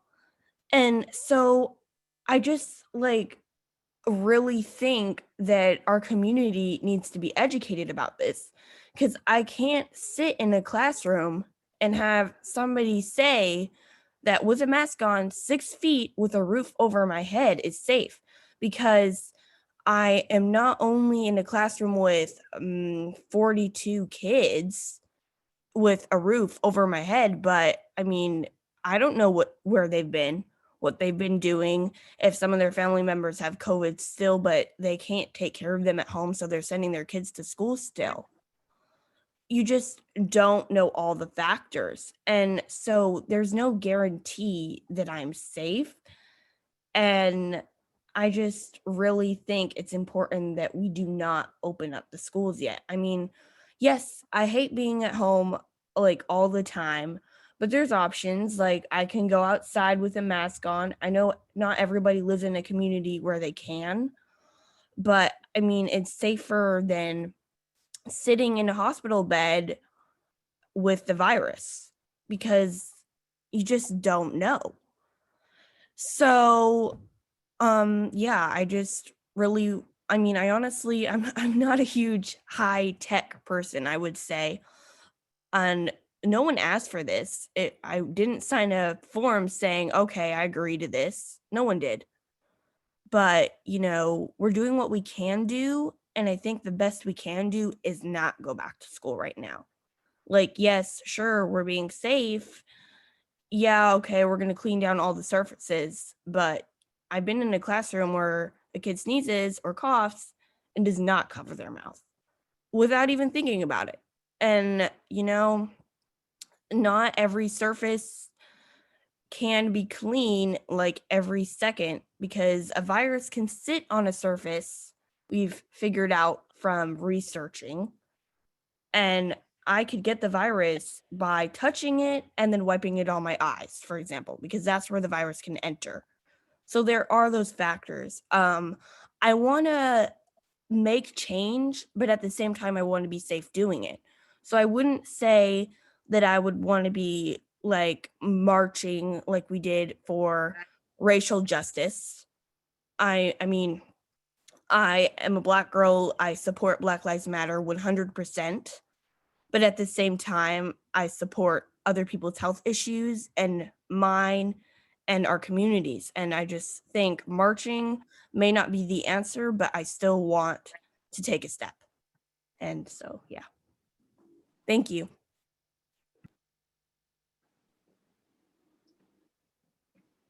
Just on that, I mean, I think that was a great, that is true about the marching. I mean, I think if we could organize car caravans that could circle and drive through and, shut down Oakland or Los Angeles and advertise, the necessity of keeping schools closed. I think we should do that. So I accept what you're saying about the need to find ways to create mass public protests that are safe for people. No, I wasn't exactly saying, get in a car and circle the school and raise your point. I was thinking more like maybe organizing a website on everybody's school page, because I know not everybody uses, for example, Google Classroom or Schoology, but organizing just not, but giving them a list of like what's happening, because we all know like we're sitting in the pandemic, but just giving them kind of an educated paper, or just maybe even going to one class or two that we just really talk about that. I wouldn't say I would want to get in a car and circle, because I feel like that might get a little bit messy, because not everybody follows those protocols. And I feel like I've seen people come to things like that with no masks and just like circle around too. Like, okay, we're trying to make change too, but at the same time, they're not being safe. So then that's more risk. So I wouldn't exactly want to do that. I would say more like a website where you can easy like look at it, or maybe a way to kind of spread it with a piece of paper, because I know not everybody has those resources at home. But I know everybody's doing their best to provide that. But not everybody has the option of, getting in the car. Like, for example, I know some families that have a 2-year-old at home and then a kid who's in 8th grade and a kid who's in 6th grade. And for a 6th grader, I just I can't imagine how hard that is to be starting off your first year of middle school or elementary or college on a computer. And so I know not everybody has an option of those resources, but I think we should try to make that a priority so that is an option, so we know what's going on in our community, but at the same time, we're not putting ourselves at risk. And yeah. Maya, thank you so much. It makes me think that we definitely are going to want to share the slides that Neil had created as part of his presentation, and how he was laying up against each other, like the claims by the CDC versus the reality and all of that. And so we could certainly put versions of that into like a flyer so that we could do some community organizing. And it would be great if you could join us in that. We can talk about that later, and you can talk to other people outside of this webinar or outside of this tribunal, but definitely community organizing and education is really, really important. Right. And our car caravans, just so you know, we don't put strangers from different households into cars together. So, we do it safely, Yeah. but, we understand not everyone is able to do that. So it's all right. Like, we welcome any and all kinds of activism that people can put forward to meet the demands and the goals of keeping these schools closed. That's not exactly what I was implying by putting strangers in cars. I mean putting out a piece of paper, and that being some of the schools, like some of the, you were saying that you were having, I think, like people who are either in a family or in a pod in their car. Like that's what I was meaning, and that sounds safe to me, like with mask on and everything. But I'm saying that not everybody does that, and kids might come with no mask and be 100% safe. Not saying that strangers would be in cars. That's not what I was implying at all. Right. Good. Thank you. So Elsie, I apologize because Elsie was supposed to be one of our panelists. And so Elsie, we are going to put you in panelist mode. So that way if you want to turn on your camera, you can. That's really the only difference, is what's the difference between panelist or not. So Elsie, I'm going to give you a chance to first unmute, and then Elsie, are you able to unmute yourself first? Did I get it? Okay, great. And, yeah, wow. We can hear you. And then Ronald, can you make Elsie a panelist so that way he can turn on his camera if he wants to? I think it's available. Is it available? Yeah, we see you, Elsie. We're seeing you. That's funny. I was sitting here like, did I do something wrong? Did I disconnect? I'm like, I'm done. Yeah, hey, everybody. It's just, it is awesome to be a part of this awareness, because if we're not aware, we're going to be, I guess, crumpled underfoot, because just the lack of knowledge is where people do perish and struggle. And that's what we're going through right now. And the thing is that I was pointing out today is the classism or racism. We can put it either way here, because now this is a form of oppression. Whereas, me and my co-workers were told one thing, and other co-workers were told another. Basically, speaking over and over again, how it's not safe for, because they're my co-workers too, but it's not safe for teachers, but you other guys, you can go in there. You know, the only difference is maybe a degree or two or your pay rate, but you can go in. You should show up at work no matter what. I had one of my coworkers, hopefully she's on today, and but it's a couple of them gave me the same detail on how, because we've lost about 4 students that I know of directly. And one of those students I'm speaking of today was in a situation, basically, he was in the classroom, and at that time, they were allowing a few teachers to come to the school as well. You either come to work or you can be online. Well, this one particular student was there, and they said that, you know, he had a issue that day where he was kind of not ignoring the teacher, but you know, he was doing things his way for a moment, and then he lined up, but he had a incident where he had passed gas, and so the teacher said, Cedric, next time you do that, I'm going to make you go to the restroom. Stop doing that. Ask to go to the restroom. And this situation happened again. So the teacher calls the parent. And just to show you the reaction to it, because the parent knew her son and how Cedric would react, he would go to the restroom if he had to. So she kind of corrected the teacher. The teacher took an attitude toward it and basically let the principal know that this happened. And the principal basically agreed with her. She said, next time this happens, she will not, she will not basically even allow him to go to the restroom. And I'm not calling that mother back no matter what happens. And then when when he started feeling sick, this happened in the school. She let it go on day after day. Basically, someone found out because they came to the room and said, well, Cedric haven't been feeling well for a while. I don't think you need to sit near him at the time. And she said, well, why is that? And that's when it brought attention to the other staff that basically the teacher was letting the student sit in the room and he was sick, able to be contaminated or contaminate other students as well as staff. But found out early on that it was another young lady that also, Anna, that was sick in that same classroom.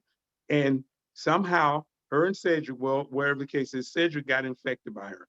Cedric later, finally, the principal decided to expose this because they were trying to keep it low key. They said, well, we better call his mom, say he needs to go because he's not feeling well. But this is after 3 days. Cedric later died. Oh man. These are the same steps that they're doing over and over again just to prove their point. To prove their point that we're going to keep this thing going no matter what. They kept it hush hush. I had a number of my number of coworkers that were also infected, and then some even after the fact were told later that they had COVID, but they weren't told to leave the school, but they were told to come back to the school. And then in my situation, I basically was targeted for even trying to stand up against them or to make known these situations because these exposures and these situations were leading to deaths. And anytime they agreed to open those school buildings or force individuals to go in those buildings, they were in part with sickness and death. And we seem to be facing these same situations over and over again. And we know after city, we're going through it. But then we have them using these bully tactics. Ms. Kilgo of our, I guess not human resources, she started to start calling a number of us, even after she received doctors' excuses and others that were feeling they were being unfairly treated, and tell them that you can come back to school, you should report to school. And when we would respond in the sense of, well, I don't feel safe, and I am in part with my family, and have some of my family members that have you know, other things that they're dealing with, or sickness, diabetes, high blood pressure, and I feel like this is a threat to their life. So then they were telling them that you need to take a FMLA. You know, we'll take your sick time, but you need to report back to school. And so we were looking at these same policies being pushed upon us even once again. And if we don't decide to stand up, as I was telling some of my coworkers, it's like it continues to get worse. I thank God for you guys, band and everybody coming together, Kate, Shanta, you know, because see, having those people supporting you, you don't feel totally alone. You know, it was everywhere I was going. I basically was feeling like a marked man. I tell the story how even one time I had to go down there and get some of my paperwork together and went down to the our building for the school center building and basically getting some information done on my phone. In the past, to let them know I had the test. And so when I came there, I realized there was a camera sitting when I was talking to the receptionist, which was pretty in the dark of, you know, who I was. She sent word back to let them know that I was at the door. And when she went to the back, basically she came back, the lady looking at me as if she saw a ghost. And she said, Mr. Borger, could you just wait over there for a minute? And I'm sitting there. And I'm realizing, okay, so they're in the back. I said, so is anyone back there? She said, yes, they're all back there. They were in a meeting. And so finally, she goes back. I guess she's feeling a little uncomfortable now. And she asked if somebody can come out. And they sent one of their student studies to come to the front. And this young lady had to then face, I guess, the LC, the troublemaker, and to give me my information. And you know, from there, I knew at this point they were watching anywhere that I would go, or anytime I show up, they were trying to actually mark people that was with us. And all we were doing was standing up for others. And even with our students, as you heard me say before, where the students and parents even started calling the school, asking the principal, and even some asking Ms. Kilgore herself when they were being asked when they were returning back to school. And they were saying, well, we have a number of coworkers a number of staff members that haven't gone back. And even some personally asked, did Mr. LC go back, or coach? Did coach come back to school? Well, we're feeling that it's not safe. And coach said it wasn't safe. You know, they weren't trying to throw me under a bus. They were just speaking what they knew and what they thought at that point in time. And so they put in their mind that they were going to make us continue to do what they wanted us to do, no matter what the cost was, even if it be to just try to basically terminate you. And then now we have, not only with Cedric, we have Anna, who was sick. You had my student Jerry, who was in a coma for about 2 months. Jerry comes out of the coma. He starts to recover once again. But his mom told me that he first got sick in the school. When he said he was not feeling well, they thought it was just maybe he had a slight fever or whatnot. And that's when he had his first bout with it. He recovered from it as if everything was good. The doctor said that he did have it and that he should be fine from there. Well, a week later, it hit him. And that's when he went into the coma. And that was 2 months. And then his recovery, it took about the whole summer, if not 3 months or so. But I'm glad to say now, Jerry's at home. Jerry's doing well. He called and spoke to me just a few days ago and telling me how, you know, he's back at it, calling his friends and talking to his girlfriend on the phone, which is just a great testimony, but it's a testimony that did not have to be. And I thank God for the miraculous. I thank God for him being here, but it did not have to happen. Because when they knew things were going on, they could have shut those schools long ago. But it seemed like we're continuing to find ourselves in the same situation where now I have coworkers been moved from school to school because they had an infection at Charles R. Drew. And instead of them just shutting it down and sending those individuals home, or basically closing the district, they decided to send them to other schools, not knowing if they were infected. Nobody was retested. A few went and got their own tests. And thank God for them. I think Miss Latanya, she did her own thing. She went and got her test and then told them, I can't come back. They told me I need to wait at least 4 days before I show up to work, and I should get my results in about a week. But then they quickly tried to threaten her. But she said, I still had the results, and I haven't got my results, so I'm not coming back until that time. And then, you know, finding that more so, I think they kind of laid off her because she also has a daughter who's in the district who also works is part of the special ed department. So they knew they just weren't dealing with staff members, they were dealing with a parent as well. So, but instead of them just closing it down, they decided to move staff members from building to building. And mind you, in most of those buildings at that point, because of the fight of our people, basically they were going to empty buildings with other staff members. And still staff members were getting sick. But they were still going to continue to make them show up because they had to have the babysitters in place for when they push this thing through. Exactly. Basically risking lives to prove that they basically can tell us to do whatever they want us to do. So it's classism, it's racism.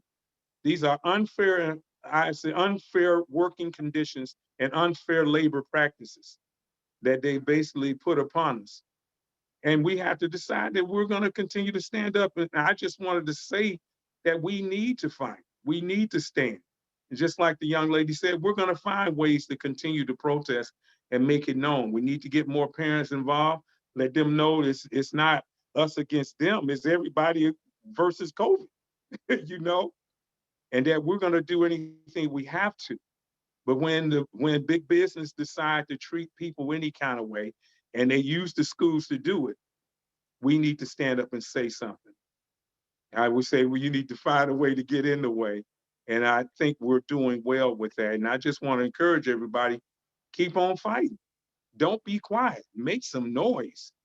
I had to tell some of my coworkers that were still in the school and they were getting threats and saying things that you were doing something when you speak up. I told them if they would throw a rock through the school center building, at that point in time, they weren't going to blame you. They were going to blame Miss LC or they were going to blame BAM as a whole for the rock being thrown. So whatever you do, stand up, make some noise, it's just basically do something. You have an opportunity to make your stand. If it be a letter, if it be a voice, if it be you saying something to the superintendent or speaking to the principal or staff members at your school. But sometime in this game, we have to stop. And I thank God for Shanta, Siobhan, I should say, is one of our staff members who decided, hey, she was going to fight in her own way, but she wasn't going to be bullied back into that building. She was going to wait till it was virtual and she was going to show up. She already had an excuse why she was out and then risking the life of even her daughter who had had a situation where she couldn't be exposed to certain things. But she decided to make a stand. And that was a voice. That was her doing that made her tremble because I heard from someone else who spoke up because of what she did. She didn't know that, but somebody else knew that she was fighting back in her own way because the principal made it known at her school that she's just trying to make some trouble, but she did. She made some good trouble, y'all. And I just thank God for you. And I ask us to continue to fight. And not just because it's popular, just like you think it's gonna be somebody gonna appreciate you for it. No, do it because it's right. We got to do it because it's right and continue to do what's right. So keep up the fight, everybody. Keep being those troublemakers. Appreciate you. Thank you. Thank you, Elsie. Yes. Thank you so much. All that was so true in every direction. So I have a couple of more people. There's Ronald, you have a couple of questions for Neil. And so I want to give you a chance to ask those questions of Neil. And then I've also got Mark and Nicole and Steve. And I want to encourage people too, when you speak, to please feel free to share, just like ways that we have or that you have and, successfully fought, even in small ways, but the ways how just like what Elsie said, our fight back, the impact that it's had, because it's so easy to underestimate the impact that we're having and to just feel like everything that's coming at us is, kind of bigger or more powerful than it really is. Not that it isn't a fight, it is a fight, but there's so much that we do that we don't even know the impact we have until a lot later. So I want to invite people to share that too when you speak. So, Sorry to interject. Mari and I will need to step away for the next 15 minutes. So Oh. yeah, and when I come back, I'm happy to ask that question. But yeah, we'll be back. Okay, very good. Then why don't we go to Mark and then Nicole and Steve. So Mark, hold on, let me have you unmute yourself. So, oh, Mark, you can unmute. Okay, here I am. I'm not actually here. This is my background, just so people know. Listening to Elsie's story, what's really funny to me is how scared they are of you. I mean, they've got the locked door, they've got the people back in a locked room, and you know they have to. They are terrified of you, and I really think that's a model for us, because I really think the presentations were both just great. And to state the obvious, they're great because they're true. They're actually true. They're actually using the science to say something that's true and to stand up for human life above all else. And that we don't see. I watch the TV on the news, and every story on how wonderful it is that now you could go to, kids can go to school soon, and now you can play football, and now at the same time, along the bottom of the screen, they have the little ticker tape saying, the first 18 days of February in California, more people died than in any full month except January since the pandemic began. They say, tens of thousands dead. So that is not truth. That's a lie. There's no way to make it true. And another truth I was struck with in the last couple of days is, a year drop in life expectancy for everyone in the US has lost a year of their life on average from the COVID pandemic. And for Black people, 3 years of their life. For Latino people, 2 years of their life has been lost on average because of the COVID pandemic. Now, if you want to get down to inequality, just one statistic, it's like how long you're even going to live. And so my point is, that I really believe that standing on the truth of that what the actions we've taken, some have been bigger. The bus demonstrations against the buses going out this summer to pick up students for summer school, which we did in Detroit, were extremely successful and forced the district to have to test every student in the school. The first, to my knowledge, they've ever had to do that in the nation. Really set a model. I mean, that was probably our biggest action, but that was, people in Detroit know better than me, but that was 30, 40 people, I believe. I mean, it wasn't huge. And we've done car caravans consistently in Oakland. Anywhere from 10, 12 cars are our biggest. But we've had a tremendous impact. It's very important that people can see that someone is standing out on the truth now and willing to fight for it and saying it. And I very much agree with everyone who's been saying, us getting out, I think this program is very easy to communicate in a certain way. I mean, children get sick, children become affected, they get sick, they die, they can pass on the COVID. I mean, just starting there, then what sense can it possibly make to open the schools? We had 5 cases in the state of California that were publicized in March when we closed the schools. Now, I lost track. I mean, now we have 500,000 dead across the country. So what sense can it make to open the schools? I think that everything everybody can do who's on this call, everything we can do, we can figure out to do, is really going to make a difference. And I'm really happy so many people are here, and I really want to, move forward with this. We can stop this, because they are so false, and they're against.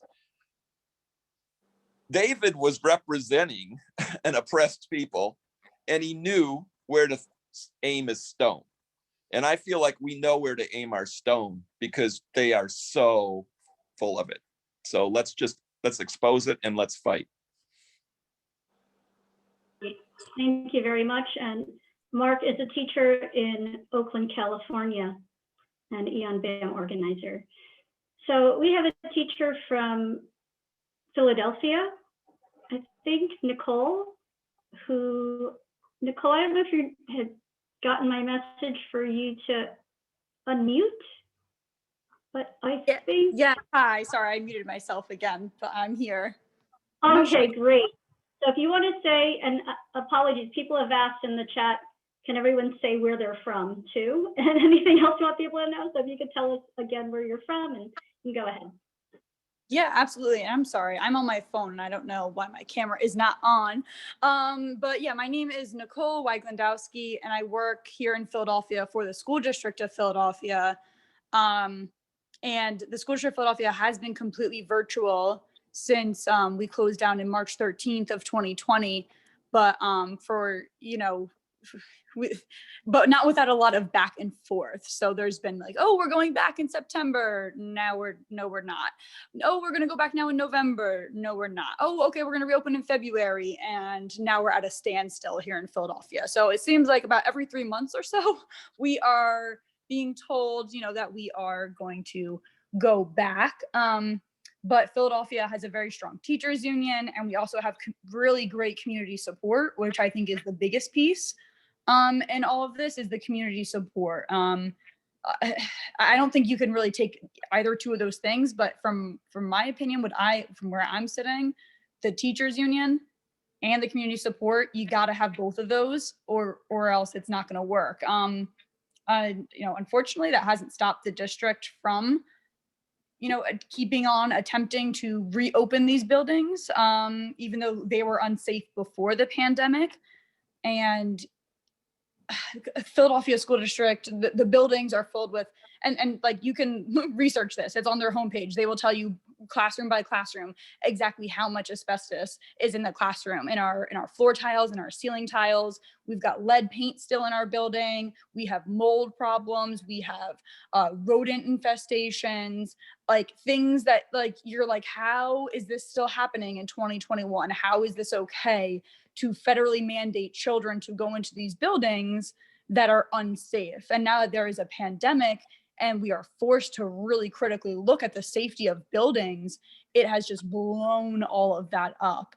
The School District of Philadelphia infamously is saying that it's going to fix its ventilation with cheap window fans. I really wish I were joking. Like, I have to laugh a little bit because it's so incredulous to me that they're going to take literally, like, not even made for commercial use. They're made for domestic use only, but they bought them in bulk and they slapped them on some plywood, and they're going to put them, and they're putting them in school building windows and saying, okay, the ventilation's fixed now, you have airflow. We live in Philadelphia. It is freezing cold here. It snowed yesterday, and they think that they can reopen buildings now that they put window fans in the buildings instead of simply fixing the ventilation and actually getting fresh airflow. Not that that's the only thing we need to magically make these buildings safe, but it just seems like such an obvious first step. They had people, like, test out these, the airflow in all the buildings, in all the classrooms. An overwhelming, like 60% came back that the airflow is non-existent and that 0 people should be in here. And then they said, okay, we'll put fans in it, but refused to retest to actually prove that the fans that they claim to work are even working. At my building, my windows do not open. I don't know about your guys' schools, but a lot of school windows don't open. So instead of, again, fixing the ventilation, they're going to cut open the windows, install these window fans. And, we also don't have a lot of outlets. It's a very old, dilapidated building. And they're going to run these extension cords through the classrooms to plug in these fans and be like, yes, this is safe. Then the school district does it to itself. Then they get they buy duct tape in like mass bulk to, tape down the extension cords, and they are filled with lead paint. So the school district, it's like they're really trying to make these buildings as toxic as possible for our students. Philadelphia, and the school district of Philadelphia, is over 90% Black students. You can't tell me that this is happening. That is an environmental racism right there. It's truly appalling. So the union hired, we're at a standstill, like I said. So we don't know if we're reopening, but the union hired a third-party mediator who has taken about 2 weeks now to look over, and see if these things are really safe, see what's going to happen as far as reopening. But the families have experienced so much back and forth with whether or not we're reopening that at this point, nearly every single family at my school in particular, and overwhelmingly across the city, has opted to stay all virtual because there is no trust that the district can make it safe for its students. So I would say that the things, you guys are talking about, what can we do to, make this happen? I talked about teachers unions, and I talked about community support. It goes a long way, making like these daily calls to your local, your representatives, writing letters to the mayor's office or your school board or whoever it is, whoever your local, people are who are supposed to be representing you and serving you. Keep reaching out to them daily. And also, I think that there's a lot to be said for mobilizing your students and their families. That has been huge at my school, is, taking the time to call the parents and just having an honest conversation with them, and not saying, hey, we should stay closed and this is why, but really just talking to them like, hey, how do you feel about school reopening? What are your thoughts? What are your concerns? And just having a conversation with them about what it will look like even if we do reopen. It's not going to be normal school. It's, going to be a lot of kids in front of, computers anyway. It's gonna be a lot of teaching routines about how to, stay quote unquote safe, social distancing, washing hands, all of that. Like, let's really think about what this will look like in practice. Is this really what you want for your child? Like, let's think about pre-existing conditions and all that. So mobilize your families, talk to them, talk with them, hear them out, call everyone and anyone you can to mobilize them in your community. And, like others before me said, like, we got to keep making some noise about this, or else, we will be, we will be in a position that we don't want to be in. We don't want to see our kids in. Thanks a lot, Nicole. We are absolutely with you, in solidarity with your fight in Philadelphia, and you keep fighting no matter what. And you have so much strength, and you have a ton of support nationally. So thanks. Thank you. So I don't know if Ronald's back yet. And so if Ronald is not back yet, then our next person who had their hand up was Steve. And then after that, Ronald will ask us questions, or, oh, I'm sorry, Nicole C. There were two Nicoles. Here we go. All right. So why don't we have Nicole? That was, all right. So we have Nicole C., then Steve, then Ronald's questions, and then we're going to end with a video from one of our Detroit student activists and Detroit student Detroit students who've spoken out very eloquently about his own experience surviving COVID and why he's so opposed to schools opening. So, Nicole. Hi, can you hear me? Yeah, Nicole C. Good. Got it. Okay. Hi, my name is Nicole Conway. I'm a teacher here in Detroit and a BAM member and organizer. And was part of the protest during the summer to block the buses and not have summer school, and been in the car caravans. And just wanted to say a couple more things that I think we won in Detroit through the movement, in addition to getting the schools shut down. Detroit did, I don't think this was mentioned, Detroit did provide a stimulus check to undocumented immigrant residents in the city. And I think, that just is a testament to the strength of the movement in Detroit. Of course, it wasn't enough. We need to fight for more. We need to fight for that at the federal level. But I think it's really significant that the city felt they had to do that. because of the strength of the movement, that started in the summer and marched every day for justice for George Floyd, and marched into and joined with the immigrant Latino community of Southwest Detroit.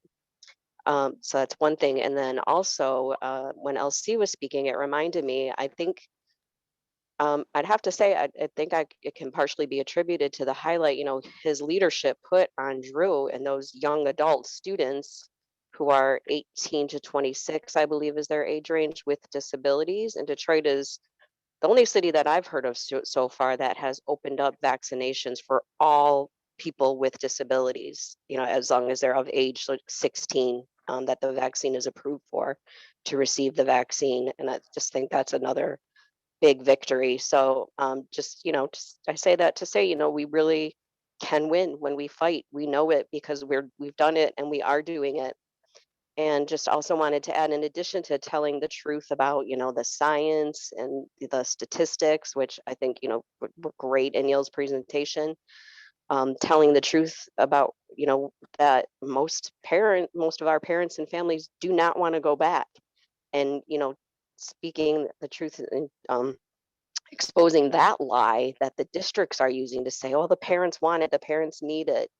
If any parent, is, the parents might say that, of course, everyone wants their children back, but not until it's safe. And some feel forced to have to put them back because they don't see any other option if they need to work. And that's not really a choice at all. And so, like Shanta said, we need to fight for them to keep the benefits, to be able to stay home safely.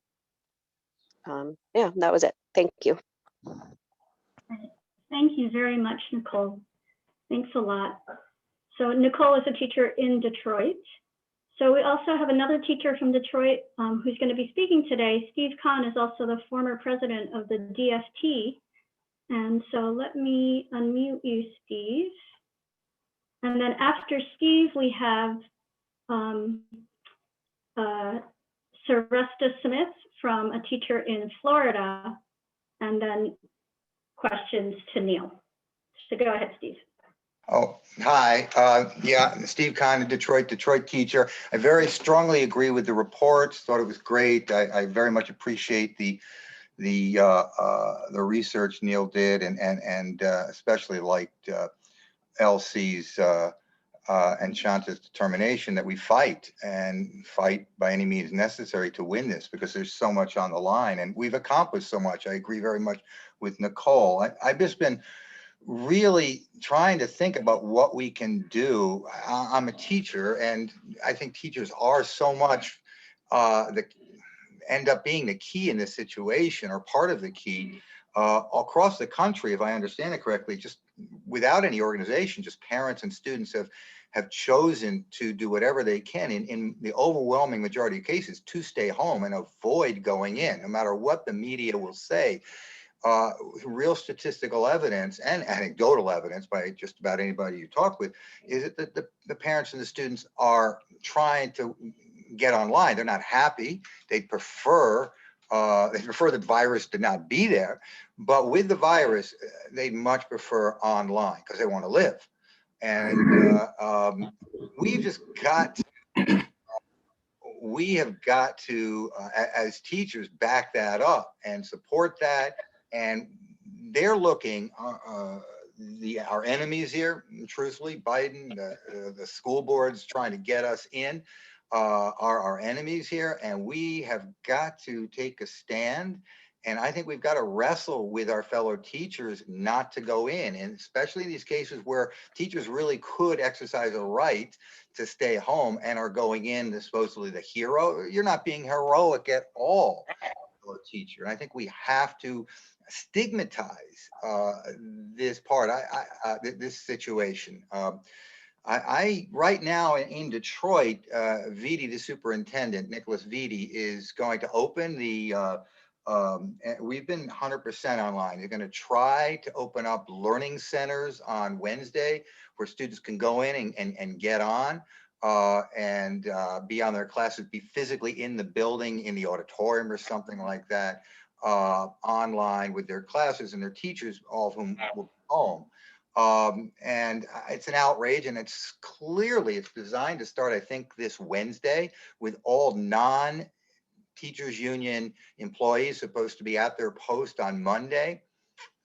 And it seems to me that's got to be a stepping stone to him trying to get the schools, at least some face-to-face going in classrooms by March. That's the governor's, that's what she's indicated that she wants. I think she's stayed with that, trying to push the districts, encourage them to have face-to-face available by March. And I think we can stop that.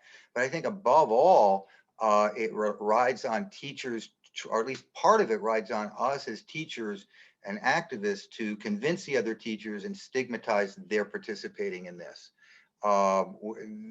They've got options, they do, I think, and we can make it so that they don't feel that they should go in. And I put it to the individual teacher. You think you're a hero in this classroom with students?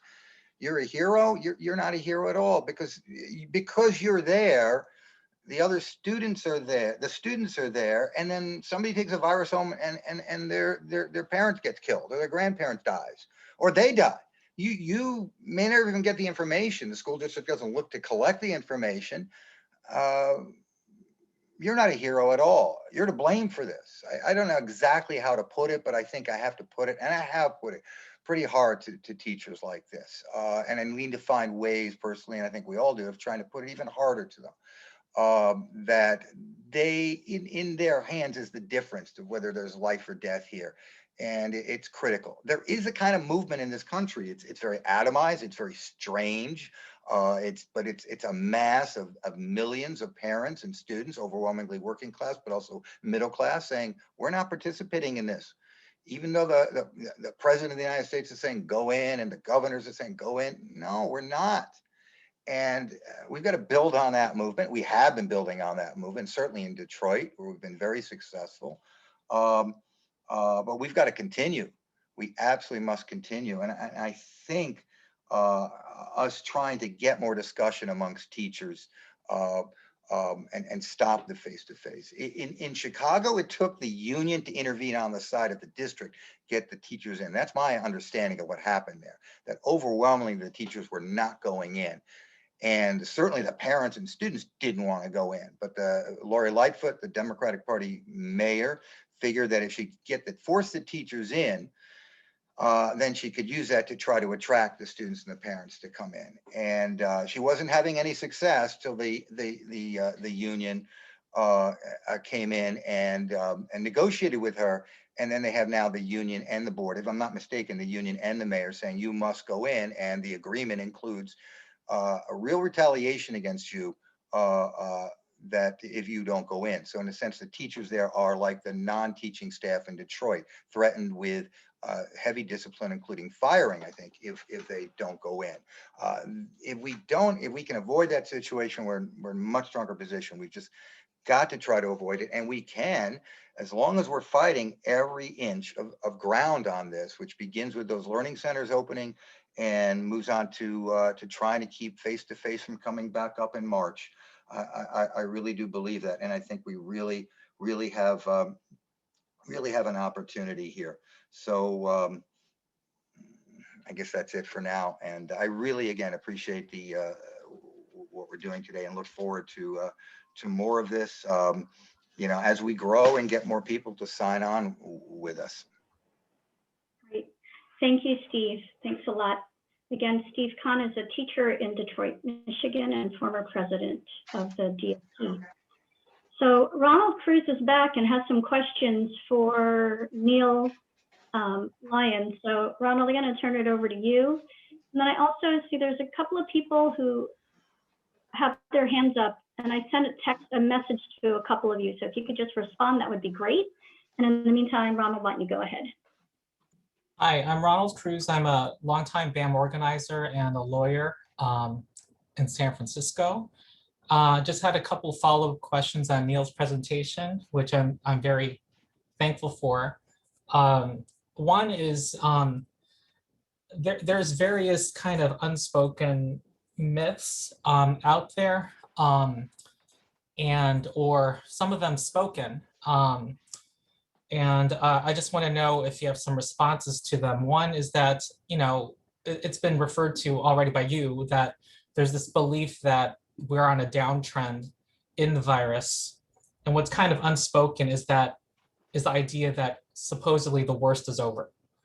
But then I looked at that one of the charts you showed the different waves of COVID, one in March, then another in the summer, and another in the winter.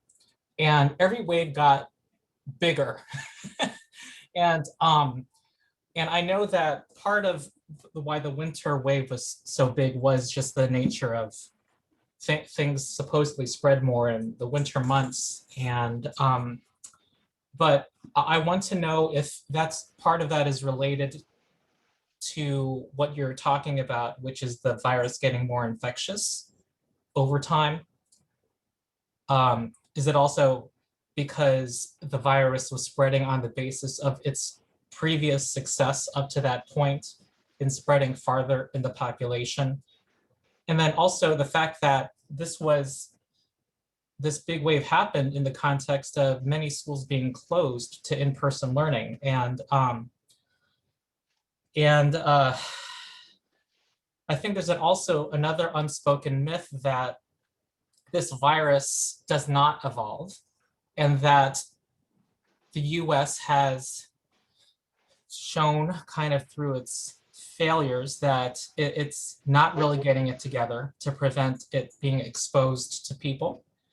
And so you can't supposedly really prevent it from spreading it to people. And so reopen now, the schools now, because those people there's going to be a level of death that you can't stop, and create that herd immunity, quote unquote, now. And so that was my first question. And the second is that there's this, it's true that the children are not symptomatic as much.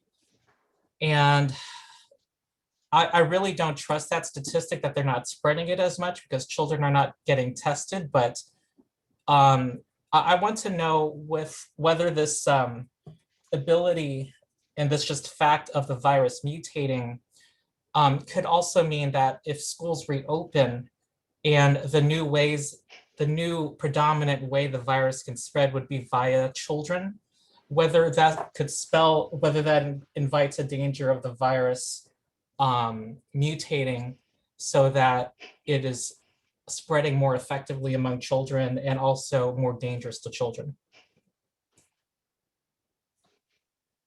Okay, well, I don't think there's a simple answer to either question, but I'll try to make it a concise one. We have finished a particular spike of infections. That's the flu season spike and the holiday spike. But that is not the same thing as being on a downward trend. And if anything, the level of infections and deaths is still higher than before that spike began. Most scientists believe that COVID will follow a seasonal pattern like the flu, and flu season and COVID season will be the same season. But we are going to continue to have waves, and there's by no means a general downward trend. These waves go up and down like anything else. And all that we are seeing is that the new strains of the virus are more infectious.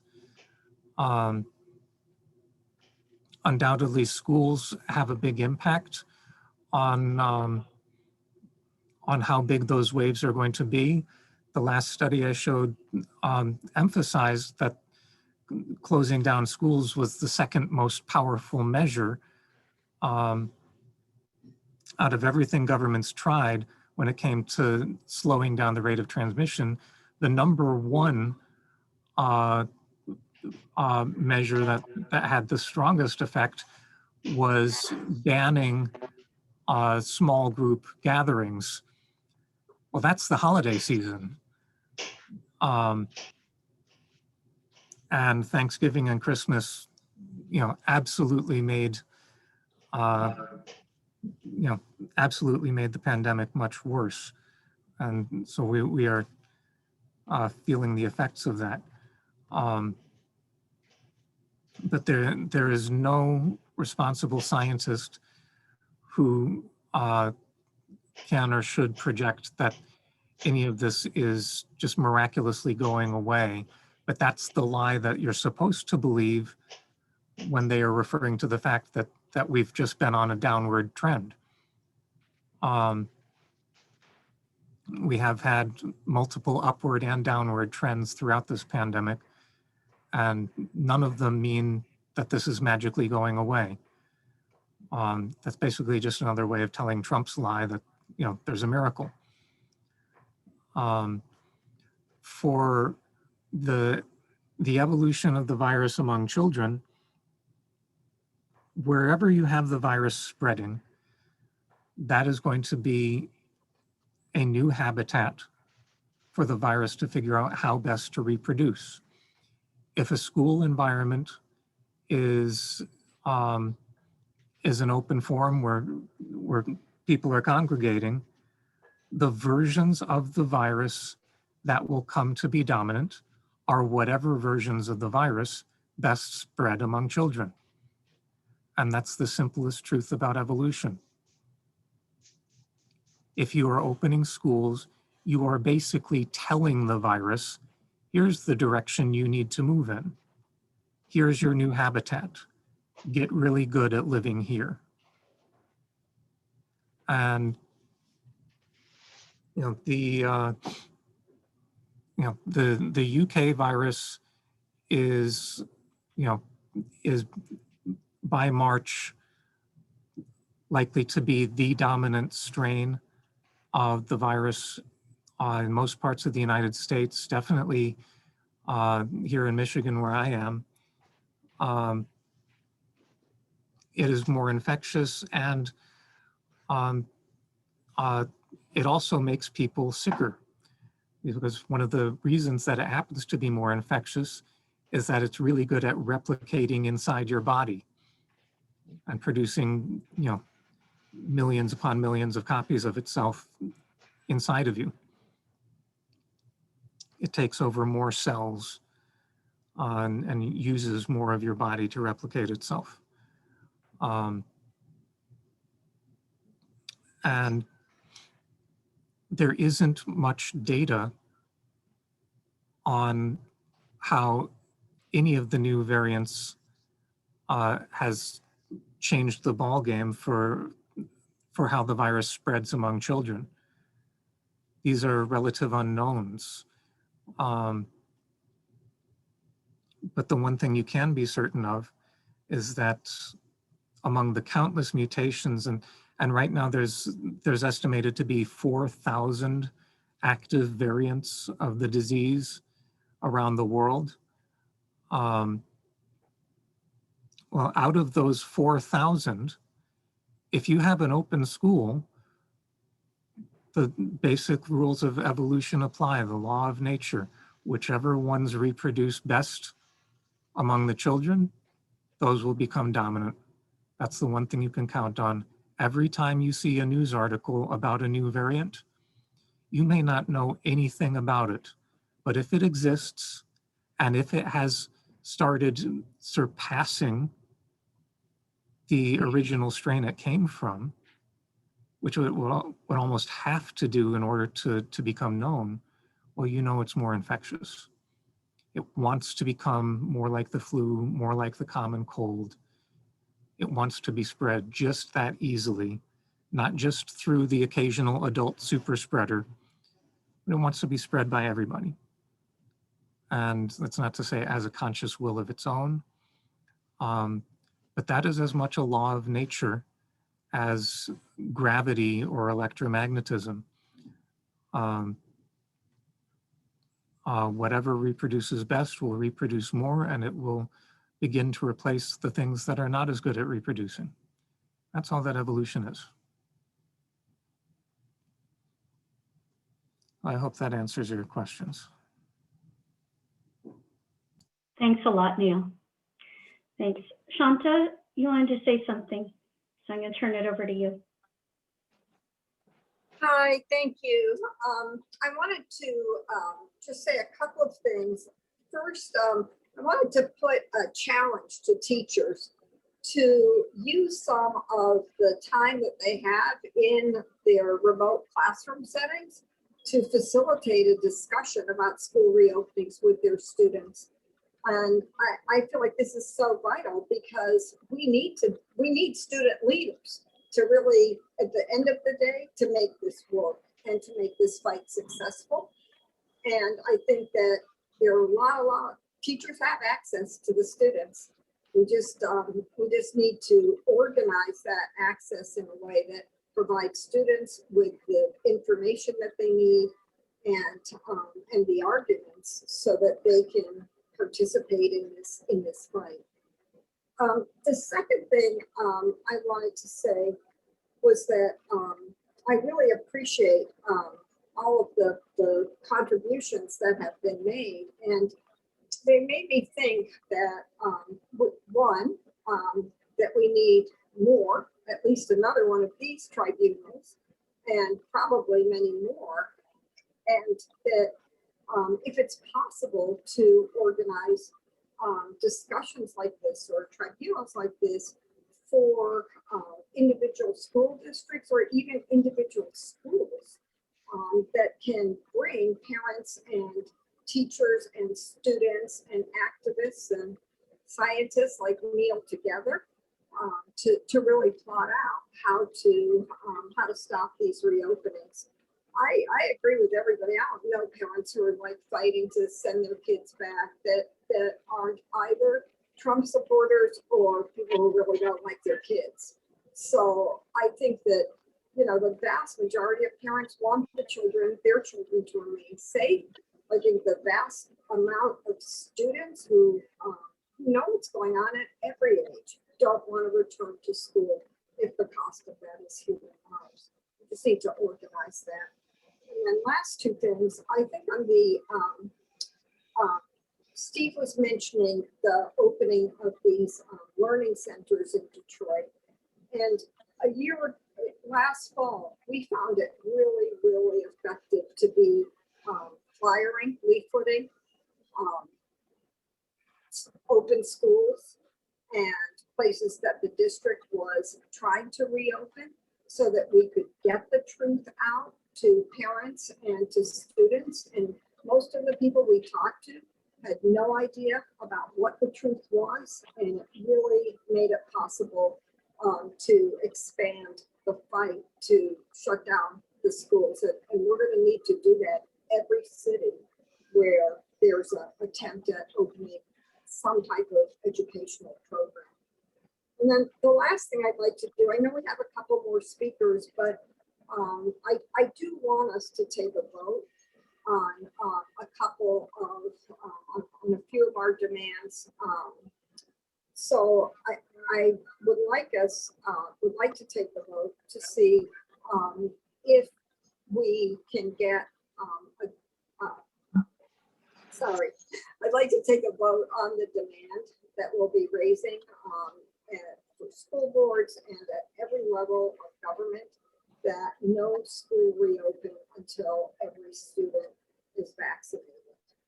And so I'd ask that we take a vote on that demand first. Great. Thank you. I don't know how to put it in the chat, otherwise I would put it in there, but I think that one's very straightforward. So I'd like us to take a vote, and so we do. I think the way to do that would be to, I think we'd have to have everyone unmute. Or I think we'd have to ask everyone to unmute. So hold on, give us a minute, okay? So we are going to ask a bunch of people to unmute all at the same time. This is going to take a little minute, so give us a sec.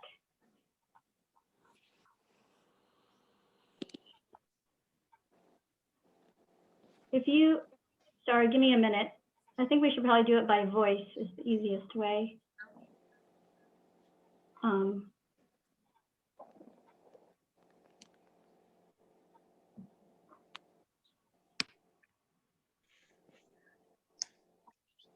Okay, and if you're not able to unmute yourself, that's all right. But the other way we can do this is we could have people raise their hands and we could just, maybe Ronald, if you could help me unmute everyone, that would be good. Yeah. Okay. Alrighty. Okay, great. So all those in favor of the demand for no school reopenings until all students are vaccinated, please unmute and please say aye. Aye. Aye. Aye. Aye. Great. Any opposed, say nay. And any abstaining, please abstain. Okay, great. I think that sounds unanimous. Yep. Shanta, do you want to continue? Yeah, and then Everyone can mute yourselves again for now. That'd be great. the second demand, I think that we should vote on, again, that we should be placing on school districts and local, state, and federal government officials is to redirect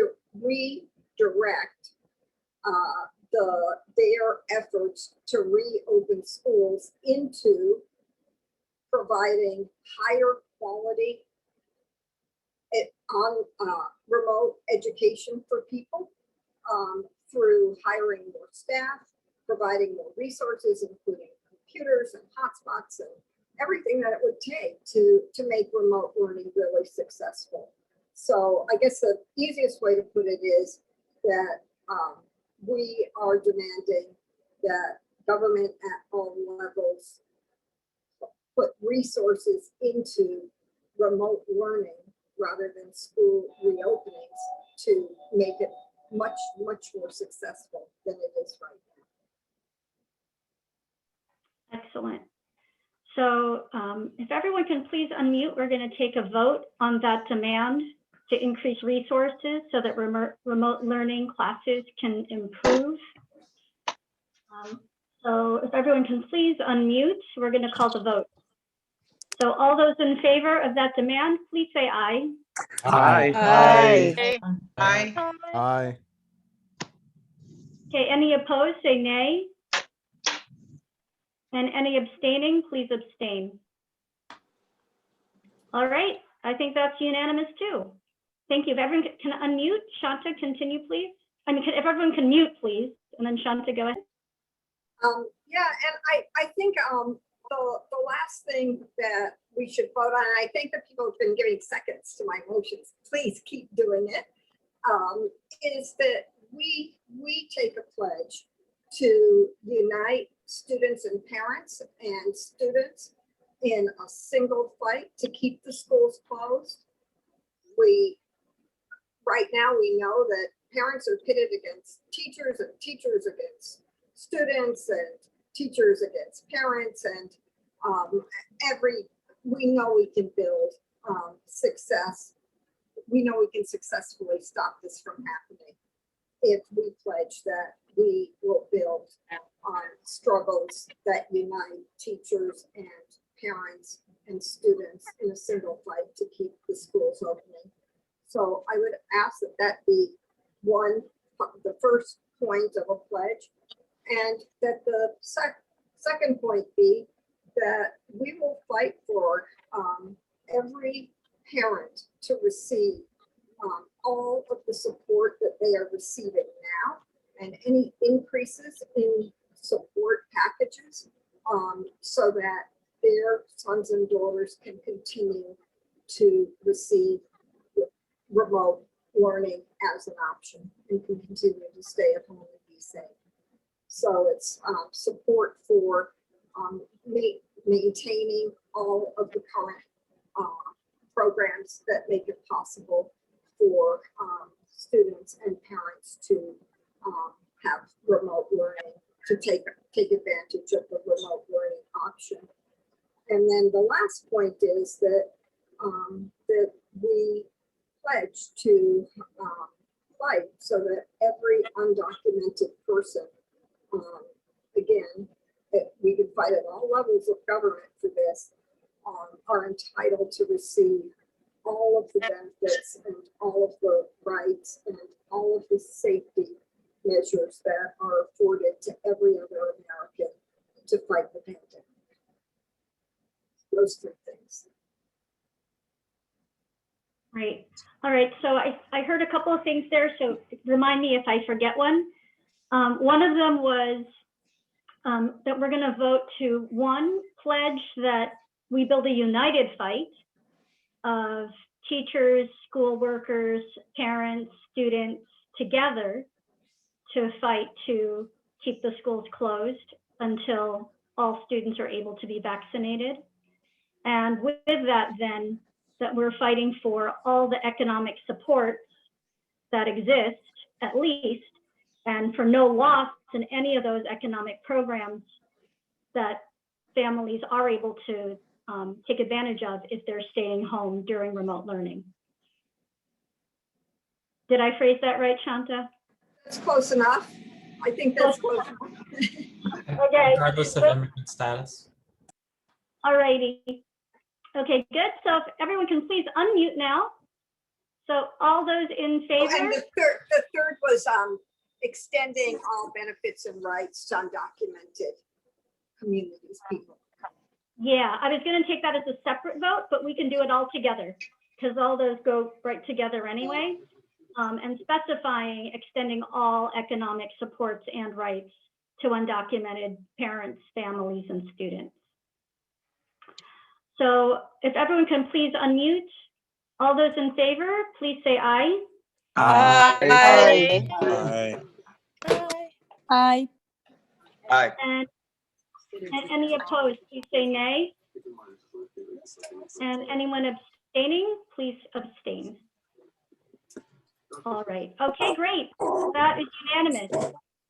So thank you very much for that. So everyone can feel free to mute yourselves again then. So thanks. So we have a couple more people who are on the Just speakers. one other thing. I'm so sorry, Beth. Just one other thing. I just really want to urge people to join BAM. We need BAM chapters all across this nation to be making this fight, and we know we can win. What we need is leadership, and what BAM is an organization of leaders that are dedicated to fight for equal rights and for all of the needs of every oppressed group of people, communities in this country, to be able to advance, and finally to be able to have the real power to be able to determine the future of this nation. This is a volatile moment. We know there are going to be some Trump supporting teachers that go into schools not wearing masks, don't demand, if they can, to try to fake that they're real. And they'll be loud and they'll get publicity.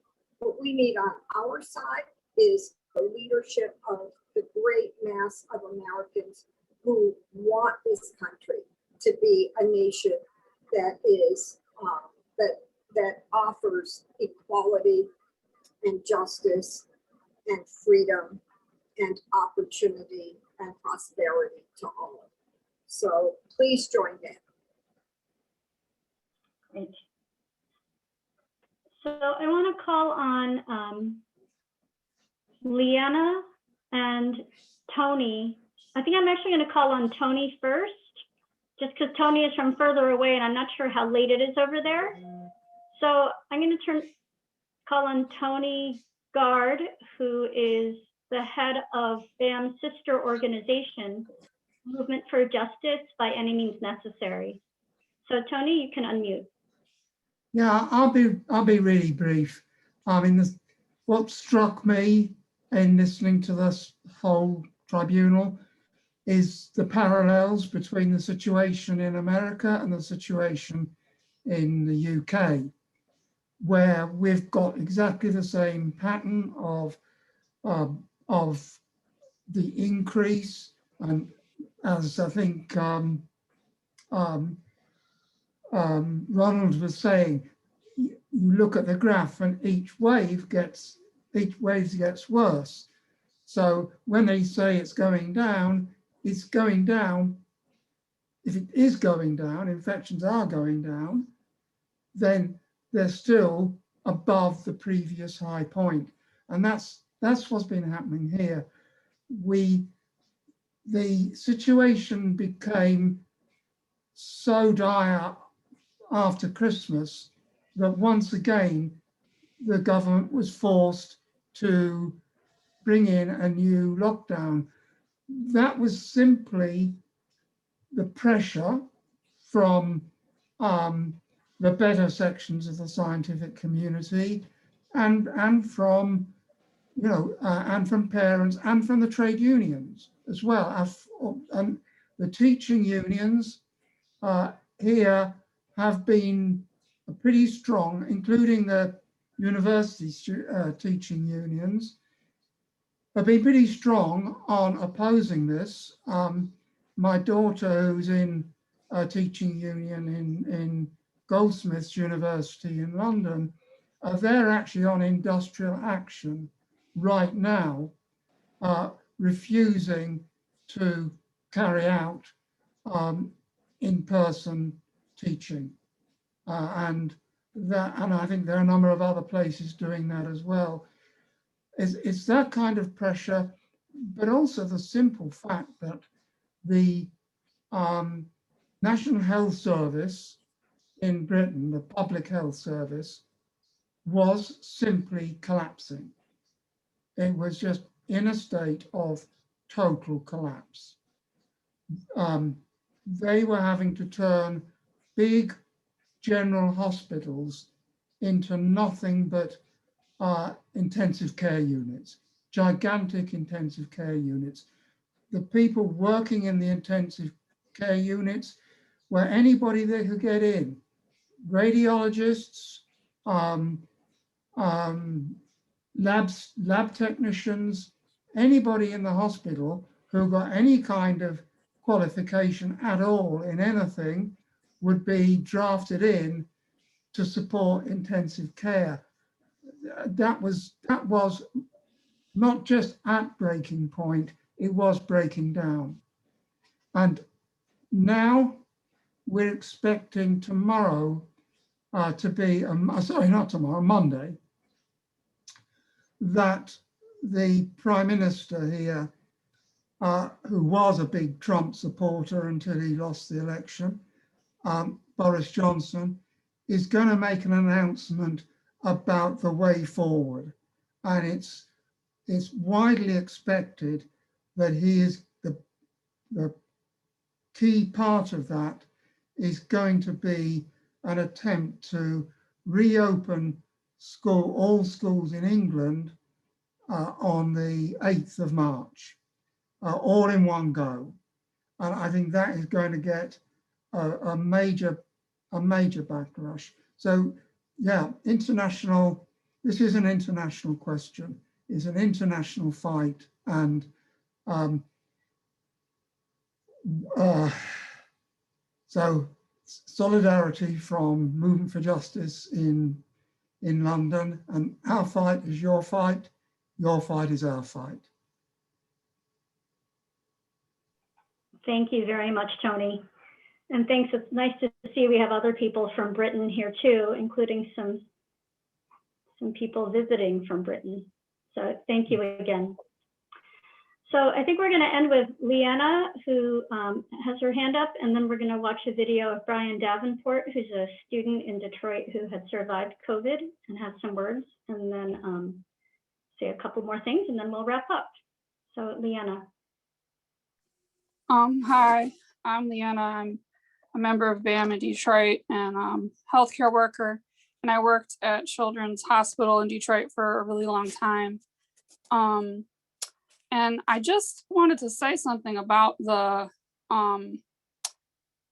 vaccinations in Detroit, where they added the list of young adults with some disabilities, because Nicole mentioned it, and when I saw the list, it really kind of was bothering me at the back of my mind for like a couple days, because when I first saw it advertised, I was like, oh, this is great. So now people who are medically fragile but are not older will have a way to get the vaccine. And I want to say that I've gotten a ton of people vaccine appointments. I'm getting my second shot on Monday. So, I mean, regardless of the reason that the vaccine is available to you, if it is available, you should get it.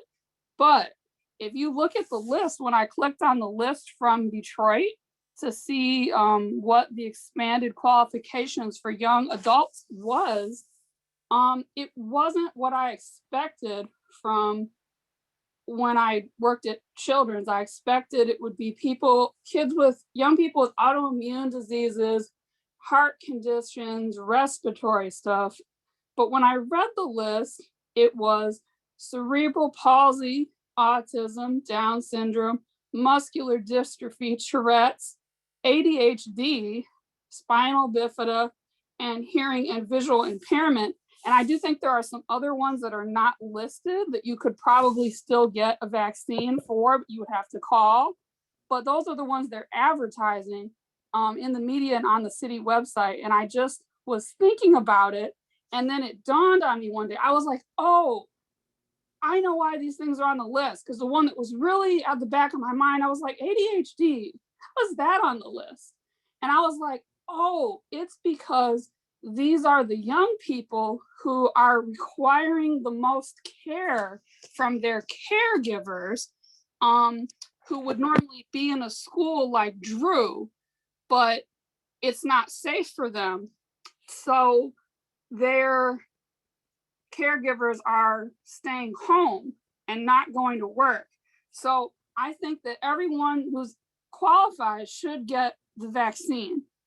But I'm glad in the vote that we took, it specifically said that nobody should go back and schools should not be reopened until like all students and, you know, teachers, et cetera, have had the vaccine, because obviously people live in households with more than just themselves.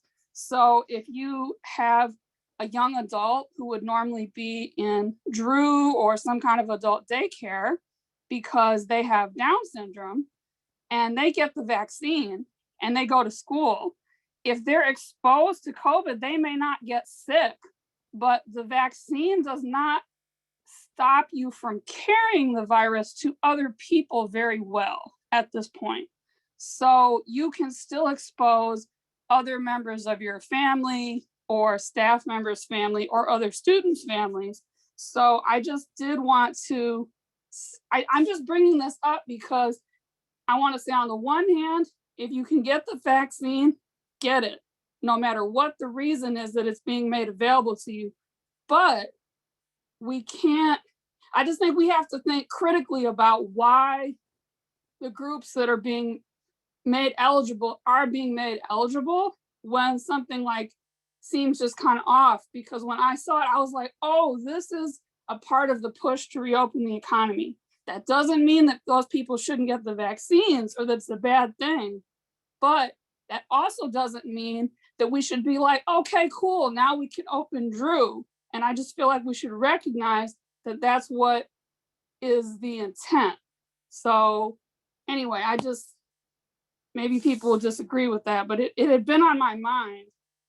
And I was like, when I saw that ADHD was on the list, I was like, oh, I know what this is about. So anyway, that's it. Thanks a lot, Leanna. So I just want to say a couple of things and then show this, just a snippet of the video, which is the whole video is on our BAM website. It's on our BAM Facebook page. and I think it's on our website too. But I'm just going to show just a section of Brian speaking. But I just wanted to say that my name's Yvette Falarka, and I'm a teacher in Berkeley, and I'm on the executive board of the Berkeley Federation of Teachers, and one of the founding members of the Eon BAM Caucus.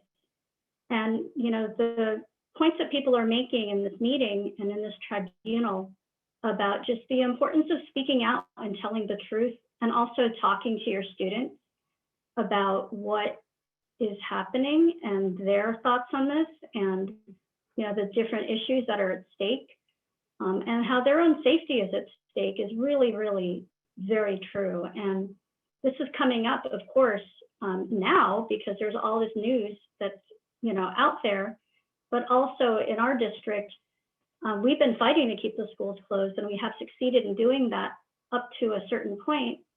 But they started reopening just like a small program of like learning hubs in our school district. And it was a small program because it's all the district felt like they could get away with.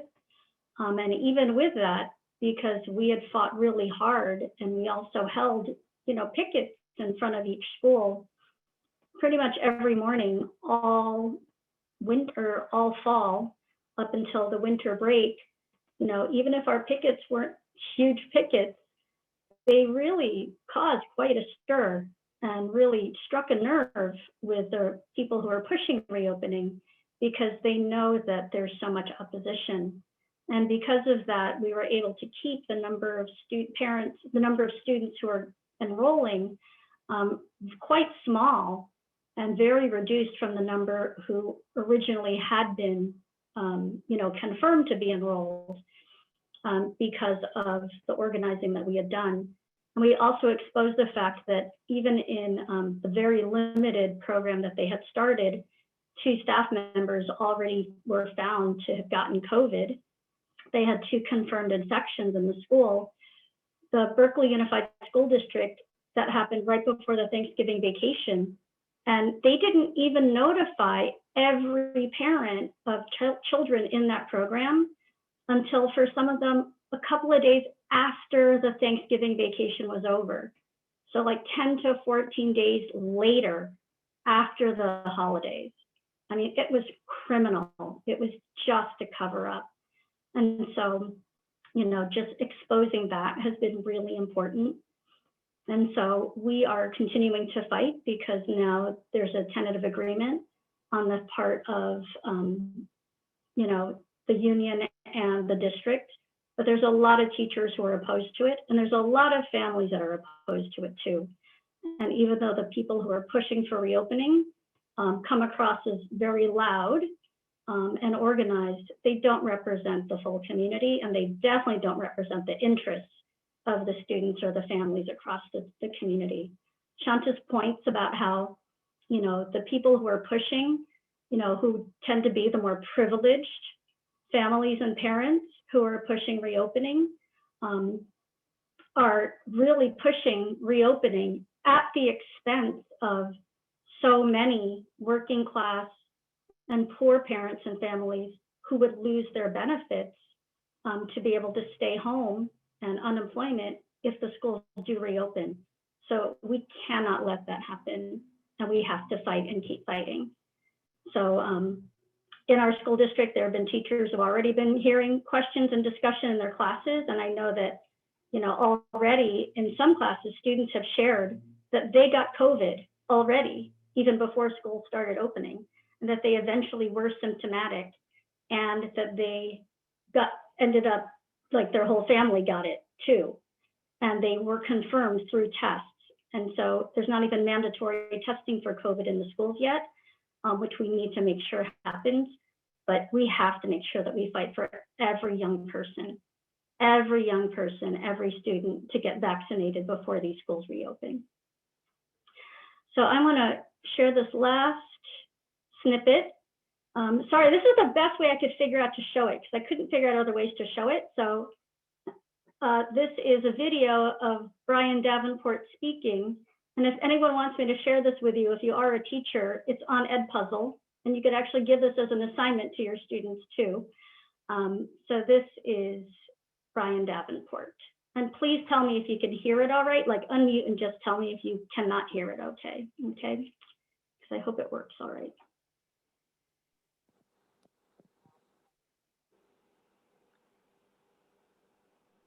I don't hear it. Oh, now I do. You can, oh yeah, you know what? This is what I do all the time. I apologize. Hold on. I think this is gonna do it. Okay, start again. I'm going into my senior year at Frederick. Yeah, I hear. I am a COVID survivor. You don't know, I don't wish this on anyone, but you don't know what it's like to spend your first 2 days of being conscious, strapped to a bed with a tube down your throat that wasn't there when you went to sleep. You don't know what it's like to spend 10 days alone in a hospital room, just begging for your mother, knowing that she can't come. You don't know what it's like to go to sleep one day with your mother by your side and wake up strapped to a bed. You don't know. You don't know what it's like to feel like this is my last day here. And I don't wish this on anyone. But sending our kids back to school face to face is a death wish. It is a wish for trauma that cannot be cured. It is a wish for pain and suffering that is not necessary. I know that online learning works. I've studied an entirely new language online. I've studied math and science online, and it works. If you put your mind to it, you can do anything. So why is it necessary to send our kids back to class? For a few dollars, it's not worth it. It's not worth the death toll that will follow. Thank you. So I especially want to thank the students for coming today and for speaking. You know, this crisis has also created a whole,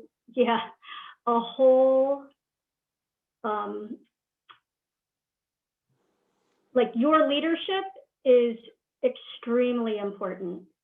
And we invite you and everyone here, as Shanta said, to join BAM, because in order to fight and to fight effectively, it's really hard to do it alone. But with a method and with an organization, it is possible. And BAM is the organization that has been the most consistent and fighting the hardest to make sure that we save young people's lives, stop these schools from opening, and defeat this pandemic, so that we can then ultimately reopen the society on a more equal and basis, and a society in which it's really worth living in. It's worth this fight. So I don't know if there's anything else, Shanta or Neil, that you had wanted to say before we end for today. I want to thank everybody, everyone for joining.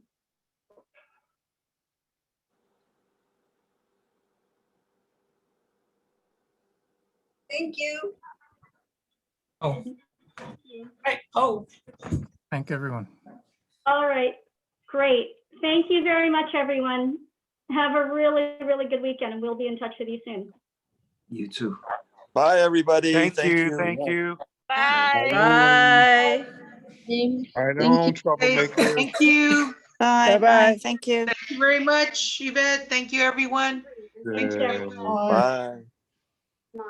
The folks that we've seen come out this week, they are Okay, that's it. from communities of color with